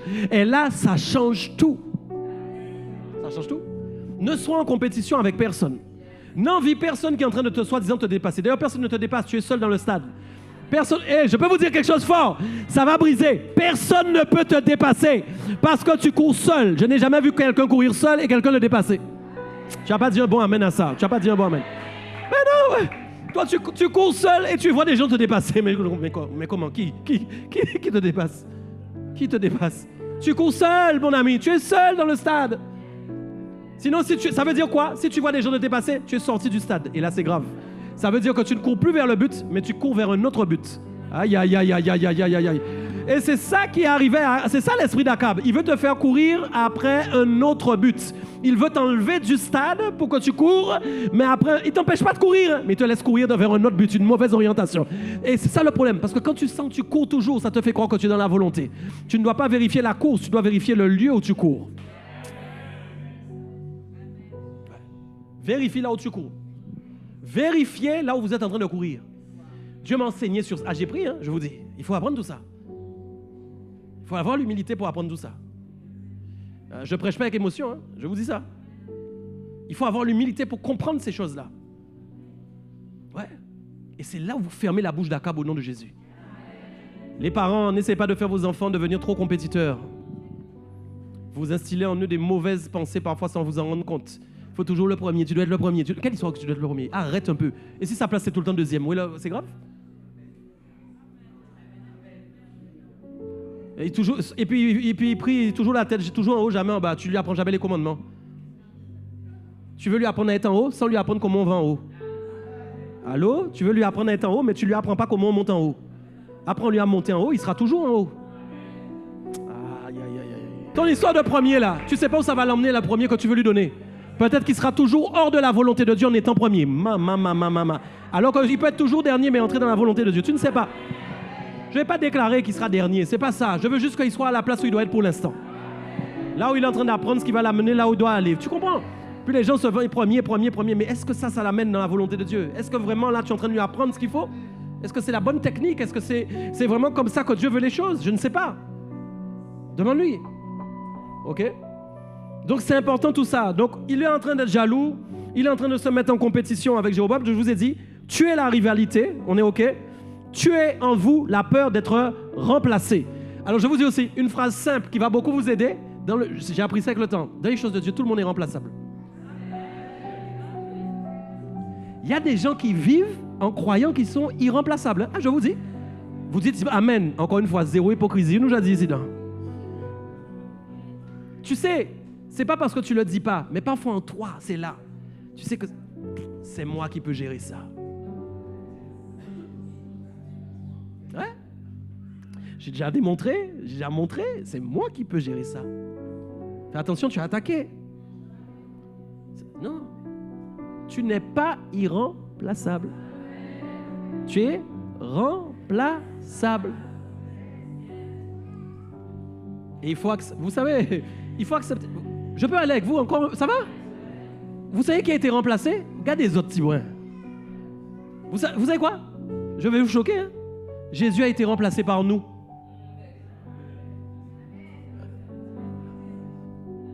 Hein? Jésus, il a été remplacé par toi. Il a vécu jusqu'à 33 ans seulement. Vous savez quoi, 33 ans? Mais c'est rien ça. À 33, il était déjà remplacé par les apôtres. Même il savait qu'il aurait pu être jaloux et dire, oh Dieu, mais écoute Seigneur, tu me fais partir maintenant, pourquoi tu ne me laisses pas me démontrer qui je suis un peu? Mais parce qu'il n'a pas regardé d'égal à lui-même pour arracher d'être égal à lui-même. Je ne sais plus comment le texte dit. Mais ce n'est pas lui-même comparé, d'accord, à qui il était dans le ciel pour dire que lui-même il est cette chose sur la terre. Tu es là ou pas? Il a juste regardé à qui il est maintenant que Dieu lui a dit d'être. Ça c'est important parce que c'est quand tu regardes aussi le miroir qui te fait croire de qui tu es que tu ne vois pas encore. Mais que tu veux faire penser aux gens qui tu es mais tu ne l'es pas encore. Qu'est-ce qu'il y a? Arrête de t'égaler toi-même. Hein? Arrête montre plutôt au Seigneur que tu vas entrer dedans au nom de Jésus, hein, avec sagesse. Paye le prix pour aller là où tu dois aller, amen, et attends ton temps au nom de Jésus, tranquillement. Attends ton temps et arrête de vouloir... Tu n'as rien à démontrer. Dis avec moi, je n'ai rien à démontrer. Je vous donne encore... Vous savez, j'ai vécu une chose aussi. Quand Dieu m'a enseigné je vous dis comment les esprits fonctionnent. Prêcher devant la foule et prêcher devant peu de gens. Vous savez que ce n'est pas du tout la même chose. Vous savez ça? Alors que vous devez arriver avec le même cœur devant une foule de 10 000 et une foule de 100. Comment vous faites ça? Les amis, vous êtes en train de dire amen, oui, oui. Comment vous faites ça? Vous m'expliquez comment vous faites ça? Il faut avoir l'humilité et le cœur simple en fait. C'est pas aisé en fin de compte. Il ne faut pas vous dire que vous êtes en train de comparer un nouveau niveau en fin de compte. Non, jamais. Vous devez toujours garder le même cœur en fait que vous avez devant une personne, deux personnes. Regardez, je prêche au deuxième culte. Il n'y a pas grand monde de nouveau. Je prêche avec la même puissance. Je ne vais pas dire il y a moins de monde, je vais prêcher différemment. Même des fois avec plus. Hein? Il n'y a pas histoire qu'il y a plus au premier, je dois donner plus. Il y a moins. Vous voyez un peu? Les gens disent, tu sais, c'est mieux au premier. Allons au premier plutôt. C'est mieux de... Non, vous ne saurez jamais là où c'est mieux. Voilà, c'est ça. Que tu viennes au 2, c'est pareil. Pourquoi? Parce qu'il faut garder en fin de compte cette humilité de ne pas se comparer à quelque chose d'autre. Ne vous comparez pas pour être des personnes différentes en fonction de qui vous côtoyez. Vous voyez, le cœur de Jéroboam change en fonction de ce qu'il est en train de perdre. Voyez. Donc ça veut dire quoi? Il a une relation avec Dieu en fonction de ce qu'il a ou de ce qu'il n'a pas. Il y a les amis. Beaucoup de chrétiens ont ce problème. Ils ont une relation avec Dieu qui diverge en fonction de ce qu'ils ont ou de ce qu'ils n'ont pas. Pire encore, ils font confiance à Dieu quand ils ont, ils font moins confiance quand ils n'ont pas. Parce que là, c'est un problème de confiance, vous savez ça? Pourquoi il ne fait pas confiance à Dieu? Pourquoi tu as peur de perdre? Mais fais confiance à Dieu. Pourquoi il ne fait pas confiance au Seigneur? Ça va? Bon, je peux vous dire comment il les a couillonnés ou pas? Alors, premièrement, il est capable de proclamer des paroles bibliques. Un lâche épeureux peut proclamer des paroles bibliques. Ouais. Tu ne vois pas son cœur. Sa bouche proclame, mais tu ne vois pas son cœur. On est là ou pas? Il proclame plein de choses, mais il a peur en lui-même. C'est ce qu'il fait. Et puis c'est pas tout. Il met des veaux. Il crée des maisons de haut lieu. Vous êtes là? Il va même aller jusqu'à créer des sacrificateurs. Vous imaginez? Vous savez quelle est la différence entre le vrai culte et le culte qu'il est en train de monter? Lui, il prend des sacrificateurs, mais il les prend parmi tout le peuple. Alors que normalement, Dieu avait dit de prendre seulement dans la maison de Lévi. Vous savez, les Lévites, vous connaissez un peu l'histoire. Les Lévites sont nés de la tribu de Lévi. Normalement, Dieu avait dit, c'est chez Lévi qu'on prend la tribu. Est-ce qu'on est d'accord? Donc, qu'est-ce qu'il fait? Il prend des sacrificateurs, mais il prend de tous côtés. Parenthèse que j'ouvre, tu ne peux pas monter là n'importe comment si tu n'es pas lévite.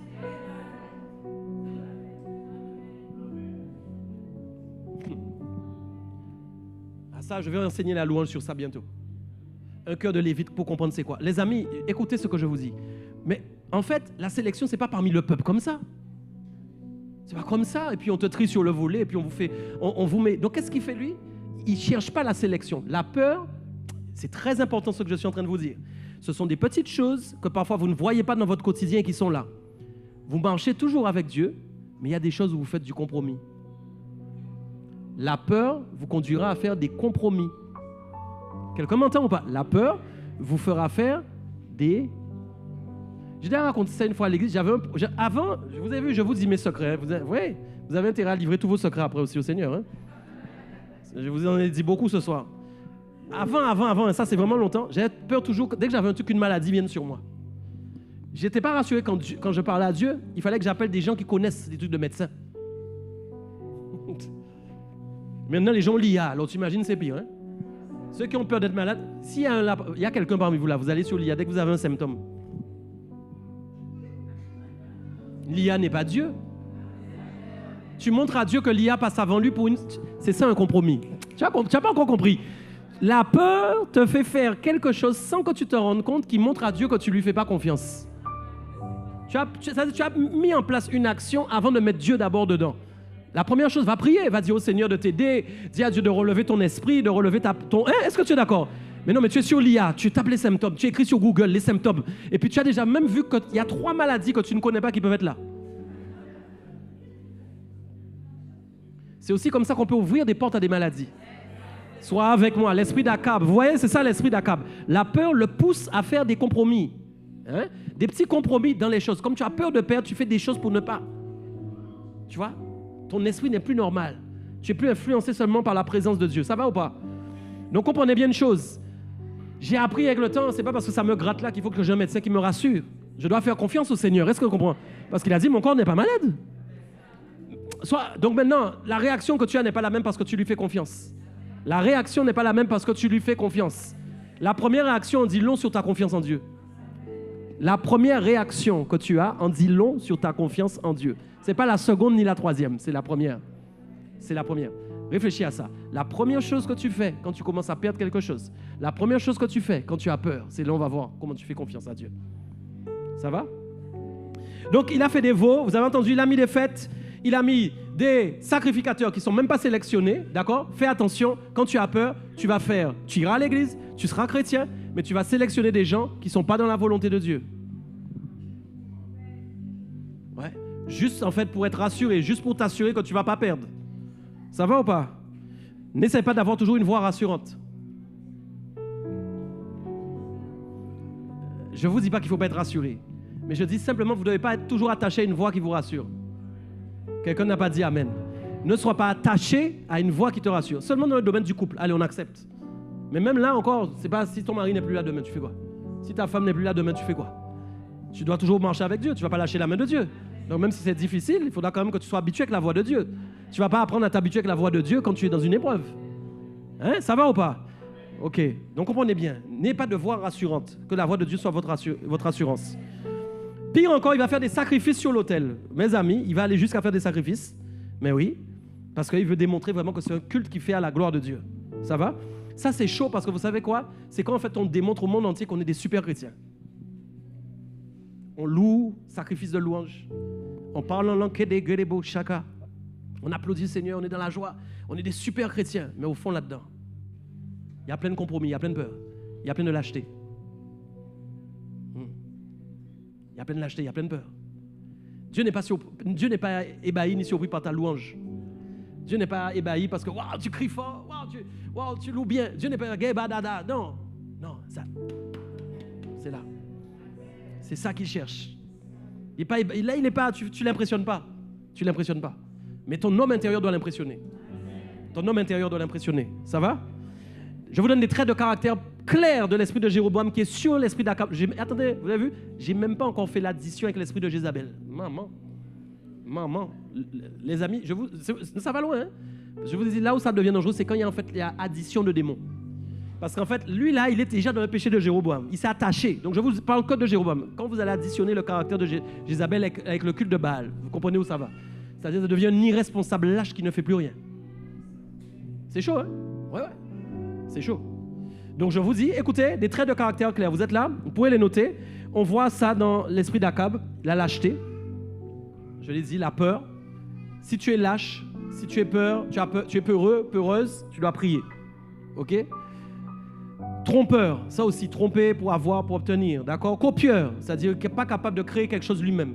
Il faut toujours copier sur quelque chose qui existe pour créer. Vous avez compris ça? Vous pouvez créer sans copier. C'est pas mauvais de copier des choses, mais votre vie n'est pas une vidéocopie quand même.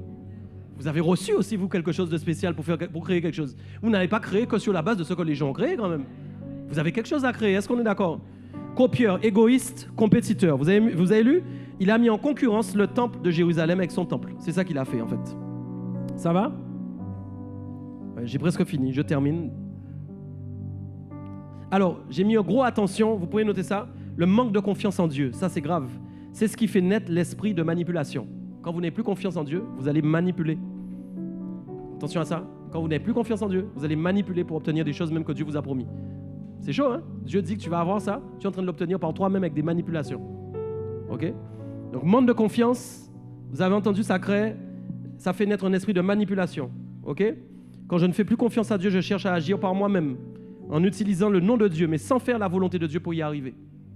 Vous me comprenez toujours? C'est sûr, ça va? Vous avez vu, en reprenant le péché de Jéroboam, qu'est-ce qui se passe? Akab reprend les mêmes traits de caractère. OK? C'est ce qui fait naître l'esprit de compétition en lui. Écoutez, quelque chose que je ne vous ai pas dit aussi qui est important, très important, suivez-moi bien. Je vous ai parlé de l'esprit de compétition tout à l'heure, n'est-ce pas? Il y a une chose que vous devez noter. Vous savez c'est quoi? L'esprit de compétition aussi naît quand vous avez l'amour de la position. J'ai oublié de vous dire ça. Ça, j'ai oublié de vous parler de celui-là. Le Seigneur m'a dit ça. L'amour de la position. Quand vous aimez trop la position que vous avez. Vous comprenez un peu? Est-ce qu'on se comprend bien? N'aime pas la position que tu as. Non, non, non. Ton amour, c'est envers Dieu qui doit être. Jamais envers la position qu'il t'a donnée. Ça va? OK? Donc, l'amour d'une position, c'est une chose. Autre chose que je vais vous dire. Ah oui, c'est aussi l'esprit de compétition, je vous ai dit, c'est aussi quand vous sentez que vous avez la capacité d'exercer un pouvoir que quelqu'un d'autre est en train d'utiliser à votre place. Ça aussi, c'est important de traiter ça. OK? Ton temps va arriver un jour, au nom de Jésus. OK? Si nous avons un pouvoir, nous devons accepter le chemin, le parcours, le processus pour atteindre. Allô, allô? Si nous avons un pouvoir, tu es là ou pas? Quelque chose que Dieu t'a donné, tu dois attendre le chemin, le parcours, le processus pour atteindre la position qui correspond à ce pouvoir. Vous avez vu avec Jézabel, tout ça, je vous ai expliqué? Des pouvoirs, toujours, comment? Des sièges, des rois tués, assassinés, que des montages pour prendre la tête du pays. Vous avez compris ou pas? C'est ça aussi l'esprit d'Akab, ok? Il veut avoir des choses, il veut avoir du pouvoir, mais sans passer par le parcours, par le processus. Allô? Peut-être que pour la même place que quelqu'un a dans l'église, toi ça va durer 10 ans, lui ça a duré 2 ans. Ah, vous dites pas amen? C'est dur, hein? C'est aïe aïe aïe. Non, non, mais c'est parce que tu n'es pas la même personne que cette personne. Vous n'êtes pas les mêmes personnes, vous n'avez pas les mêmes choses à traiter. Et peut-être qu'il y a aussi une autre place que tu auras, que lui il aura en plus de temps, j'en sais rien. Mais c'est pas grave. L'essentiel, c'est de passer par le processus auquel tu es appelé. D'accord? Ça brise l'esprit d'Akab aussi. La précipitation. D'accord? Ah ouais, écoutez ça, c'est important. Il faut fuir les raccourcis. Il faut fuir les raccourcis qui peuvent vous amener à aller plus vite, sans l'apprentissage qui correspond à la responsabilité de ce pouvoir. Là, en fait, quand vous voulez aller trop... Vous voyez les raccourcis, vous savez c'est quoi? En ayant contact là, Akab n'est pas loin. Arrêtez avec ça. Imagine que le contact te fasse avoir la chose, mais en fait que Dieu ne voulait pas te donner ça. C'est problématique. Hein? Mais parce que tu es persuadé que tu dois l'avoir. Pourquoi tu ne fais pas confiance au Seigneur? Par contre, Dieu peut créer une connexion divine. Ça, c'est pas pareil. C'est pas quelque chose qui vient de toi. C'est-à-dire Dieu lui-même, par une situation fortuite, te connecte à quelqu'un et quelque chose. Mais comme maintenant, c'est toi qui es en train de chercher le contact. C'est toi. Au cas chercher si Jean-Pierre, si Jacques-Paul qui travaille là, à l'assurance maladie, l'autre là à l'URSSAF, l'autre là à ci, l'autre là à ça. Et puis, apprenons à faire les choses comme l'État l'a mis en place. Parce que les lâches aiment chercher les contacts. Les lâches, oui. Et oui, si tu as mal géré tes dossiers, c'est ton problème. C'est notre problème. Mais il faut respecter ce qui est mis en place. Parce que c'est aussi se déresponsabiliser. Pourquoi? Parce que tu donnes la responsabilité à quelqu'un d'autre. C'est quelqu'un d'autre maintenant qui doit gérer ton problème. Ça va ou pas? Donc tu diras, bon, c'est bon pour les contacts que tu veux gérer, ça va, tu arrêtes. Ça va? Les raccourcis pour aller, alors que tu es en train de passer par un processus pour avoir la responsabilité de quelque chose. OK? Ça va? OK. Dernier point. Je peux faire le dernier ou vous êtes fatigué? Non, mais il faut que j'entende. Il y a ceux qui disent qu'ils sont fatigués aussi. Non? Il y a ceux qui disent qu'ils sont fatigués. Non? Non? Ça va? Je peux dire le dernier point? Si je ne le dis pas, il y aura trop de choses à dire le vendredi prochain. Juste le dernier. Je finis par le choix du conjoint.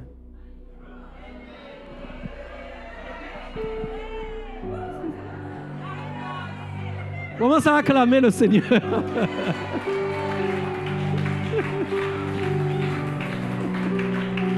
Hein?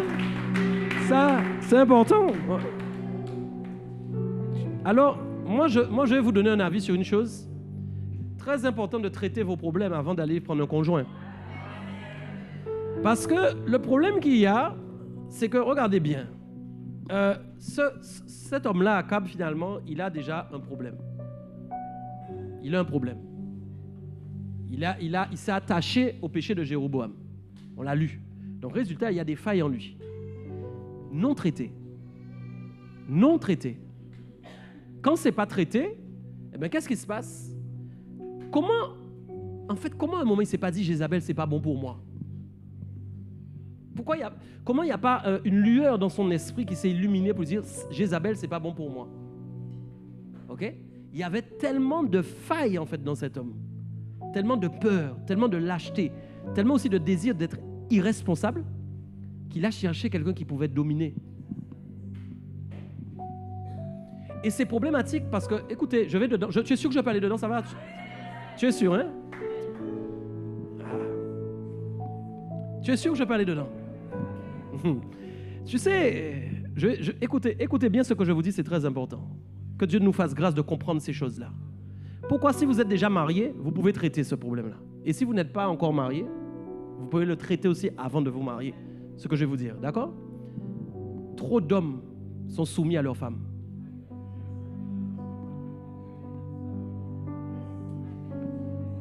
Trop d'hommes sont soumis à leurs femmes.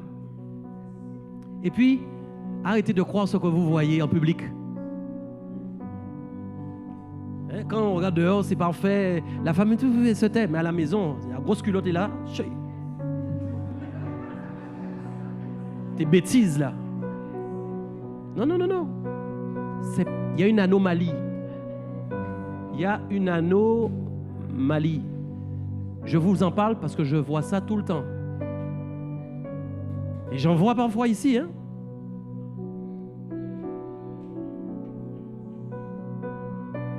Ouais. Ah, moi, les amis, je suis là pour vous faire monter, pas pour vous faire descendre. Je vois des choses qui ne sont pas normales. Je vois avec mes yeux des choses qui ne sont pas normales. J'entends des choses qui ne sont pas normales. Vous voulez la vérité, il faut prêcher la vérité. Vous êtes mon troupeau, hein? Hey, qui ou pas content, tu es mon troupeau.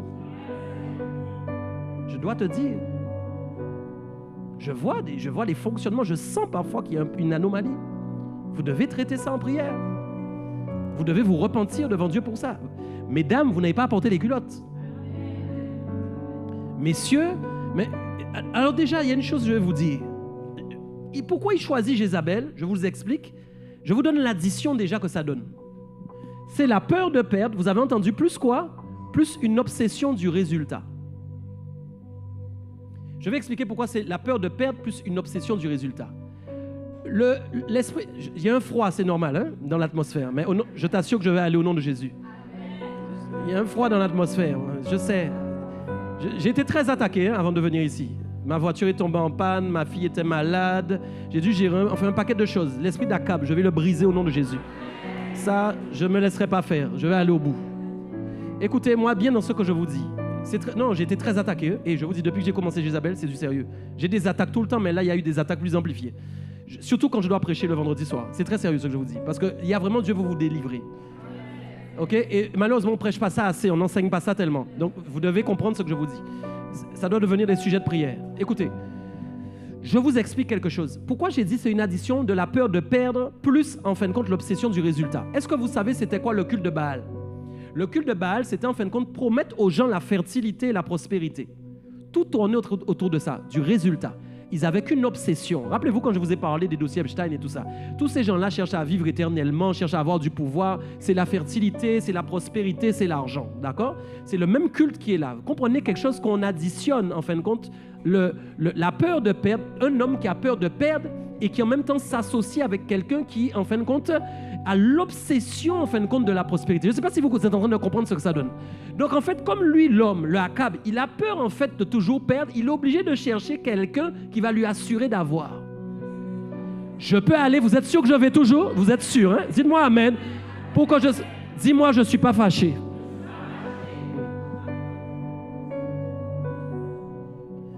Quand, en fait, il a l'obsession... Et donc, quand tu es poussé à, en fait, épouser quelqu'un qui va, en fin de compte, finalement, t'assurer d'avoir des réponses, finalement, d'avoir du résultat, ou même parfois de prendre des décisions pour toi, c'est pas normal. C'est pas normal.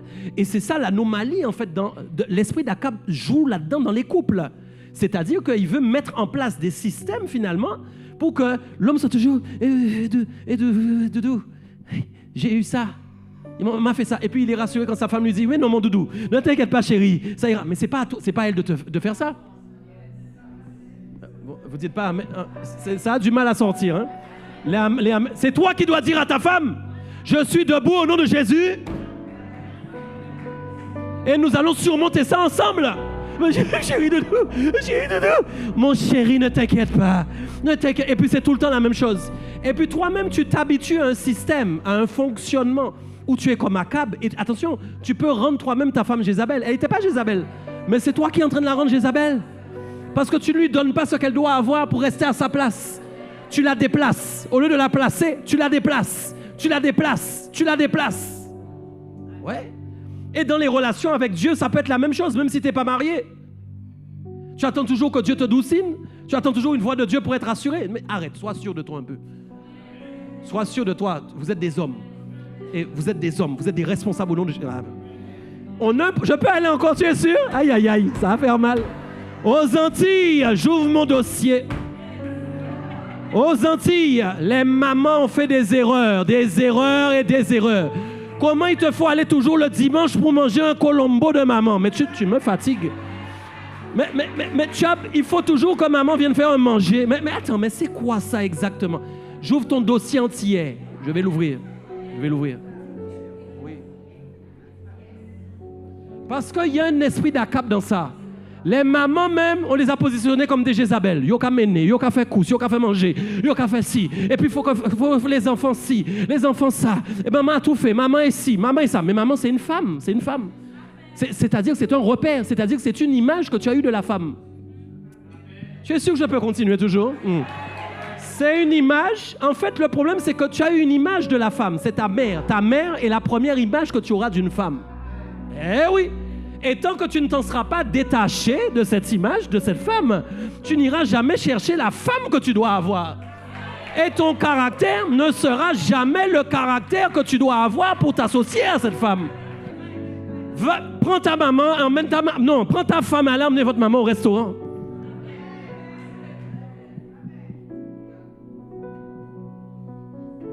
Alors, écoute, quand tu as eu cette image, parfois les hommes là, ils sont chrétiens. Mais ils ont toujours cette image dans leur tête. Ils fonctionnent toujours de la même manière. Ils attendent que la femme les rassure. Ils attendent que la femme fasse ci. Ils attendent que la femme fasse ça. Mes amis, ça ne va pas. Ça ne va pas. Ça ne va pas. Ça ne va pas. Et le problème, c'est que vous savez c'est quoi les hommes? Comme on est très, un peu malheureusement, charnel, quand on a des compréhensions, on se lève mais en homme au lieu de se lever en spirituel. C'est-à-dire, il y a un seul coup, il a levé. En comprendre. Ah non, là, quand il est là, ça fine. Non, mais ça va rien changer, ça. Alors, ça va être passager. Parce que ton bitin, tu t'es levé, ça va pas durer dans le temps. Comment on dit retourne au galop encore? Comment on dit ça encore? Chasser le naturel revient au galop. C'est la vérité. Ton truc là, charnel, là où tu t'es levé, tu as compris. Dès ce soir là, tu vas rentrer. Ah, j'ai compris. Ça marchera pas. Ça va pas marcher. Ça ne va pas marcher. Demain même, c'est fini. Ta femme va te regarder. Quand il vient ici, hein?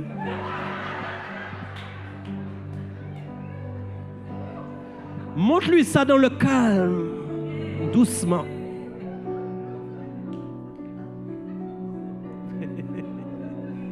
On va briser Akab ce soir. Montre-lui ça dans le calme, tranquillement. Tu vois? Des actes puissants. Des décisions. Hein? C'est bien que vous ayez des femmes qui n'aient pas un bon sens de l'orientation. Oui, qui ne savent jamais quelle direction prendre. Les femmes ont souvent ce problème. Moi, la mienne a tout le temps. C'est bien, gloire à Dieu, ça me permet d'être responsable. Je ne prie pas pour qu'elle l'ait. Ouais, je ne prie pas pour qu'elle l'ait. Hein? Parce que je garde ma place. Ouais, tu sais pas, on va chez elle, ne t'inquiète pas. Je sais où on va. Oui, je garde ma place. Je vais prier, donne-lui du sens de l'orientation. Mais elle n'a pas besoin, tu es là. Elle n'a pas besoin. Arrête de prier pour rien. Elle n'a pas besoin. Elle n'a pas besoin. Arrête de prier pour ça. Tu es là pour ça. Pour l'orienter. Pour la guider. Pour mettre tes mains sur sa tête. Comme moi j'ai fait cet après-midi. Un moment, j'ai mis mes mains sur sa tête. Je prie pour toi maintenant. Il n'y a pas de raison. Il n'y a pas de raison. Il n'y a pas de raison. C'est toi le responsable. C'est toi qui as autorité. C'est toi à toi de le faire. Il a toujours besoin de la prière de sa femme. C'est quoi ça? C'est quoi ça? La prière de sa femme. Comment ça? Mais comment? C'est elle qui a besoin de ta prière? Dieu prie pour toi. Jésus est en train de prier pour toi. Elle n'a pas besoin de prier pour toi. Va prier pour elle. Quand tu pries pour elle, Jésus prie automatiquement pour toi. Je te dis. Ouais. Il y a un texte dans la Bible, j'oublie, ou dans le Nouveau Testament, on dit, je paraphrase, mais en gros, fais attention à ne pas mettre un obstacle à ta prière. Tu vois, en fonction de comment finalement tu t'es comporté avec ta femme. Parce que tu es en train de prier, ou gros prier, ça. Maman parlant en langue, ça parle fort, mais ça monte nulle part. Parce que le comportement que tu as avec, ça ne va pas. Ça monte nulle part. C'est puissant, les voisins entendent tout ça. Mais c'est que les voisins qui entendent. Dieu n'entend rien. C'est que les voisins. Ça fait du bruit. Mais ça ne monte pas. Parce que tu n'as pas la position, la bonne position. Ça va ou pas? Et puis, toujours à dire, c'est ma femme qui a du caractère. Mais parfois, elle a du caractère à cause de toi qui n'en a pas. Et tu es en train de prier, change son caractère, alors que tu devrais avoir le bon caractère pour que son caractère change. Tu as compris ou pas? Tu vois un peu, c'est pas toujours un problème de prière, c'est parfois un problème de changement. Tu vois, elle-même, son caractère va être impacté par ton caractère. Va être impacté par ton caractère. Ça va? Le choix du conjoint, ça va? Donc lui, il s'est mis dans l'obsession du résultat plus la perte de peur. Il est devenu un suiveur. Au lieu d'être un décideur, je finis sur ça, il est devenu un suiveur. C'est-à-dire, s'il ne sent pas en fait que sa femme décide quelque part, il n'est pas tranquille. Il n'est pas tranquille. Alors, il y a les décisions qu'on prend en commun. Oui.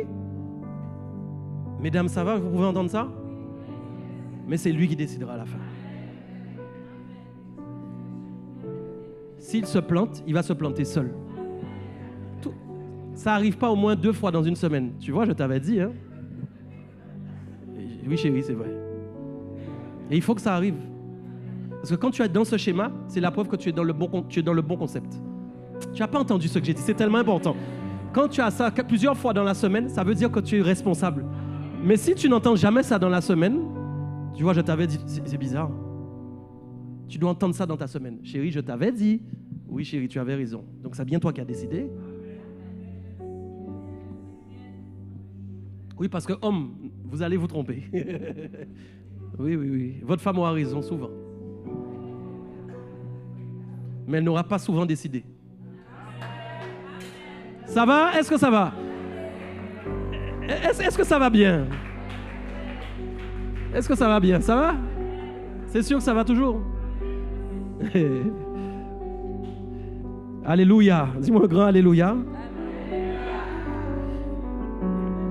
Je peux te donner le dernier, tu es sûr? Le dernier est pas mal. L'esprit du rapporteur.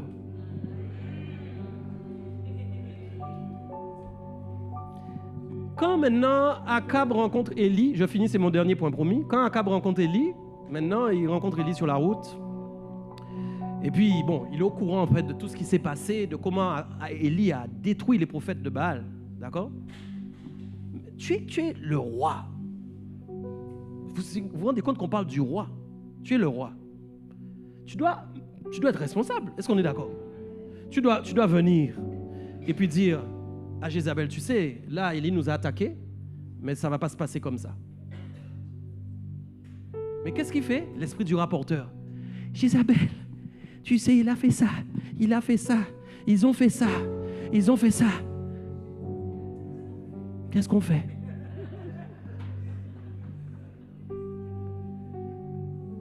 Et c'est elle qui se lève pour prendre des décisions, pour attaquer et excite l'esprit de... Parce que quand en fait tu as la peur, tu as besoin d'une excitation pour te lever. Mais ce n'est pas une excitation qui vient de ta position ou de ta responsabilité, mais c'est la voix de la femme qui pousse maintenant à faire des choses. Et c'est comme ça en fait que parfois des hommes font des choses et c'est leur femme qui les dit de les faire. Ça va ou pas? Tu es un homme, ce n'est pas ta femme de te dire ce que tu dois faire. Ta femme peut te parler de choses qui sont bien qu'il faudrait faire. Moi, c'est comme ça que je fonctionne avec la mienne. Hein. Je te dis. Elle va te donner des conseils, tu vas la valoriser, elle va te donner des conseils, elle va te dire des choses bien à faire. Même des fois, elle est la femme de l'ombre, parce que tu existes, parce qu'elle te donne des super conseils. Vous dites pas amen. C'est pas elle qu'on voit, c'est pas elle qui... Mais si les gens savaient comment elle te pousse vers la réussite, amen. Mais ça ne veut pas dire pour autant que parce qu'elle te pousse vers la réussite, amen, que chaque chose que tu fais, c'est elle qui t'a dit de le faire. Quelqu'un m'entend ou pas? Parce que tu dois lui démontrer en fait que tu es capable de faire des choses par toi-même, de prendre des décisions par toi-même. Est-ce qu'on est d'accord? Et puis ces dames-là seront contentes quand tu vas commencer à faire des choses par toi-même. Parce que ça leur laisse de la place pour faire d'autres choses, pour avoir d'autres réflexions, pour réfléchir. Est-ce que tu es d'accord avec moi? Pour prier, tu mets de la place. Ça va? Amen. Alors acclame le Seigneur.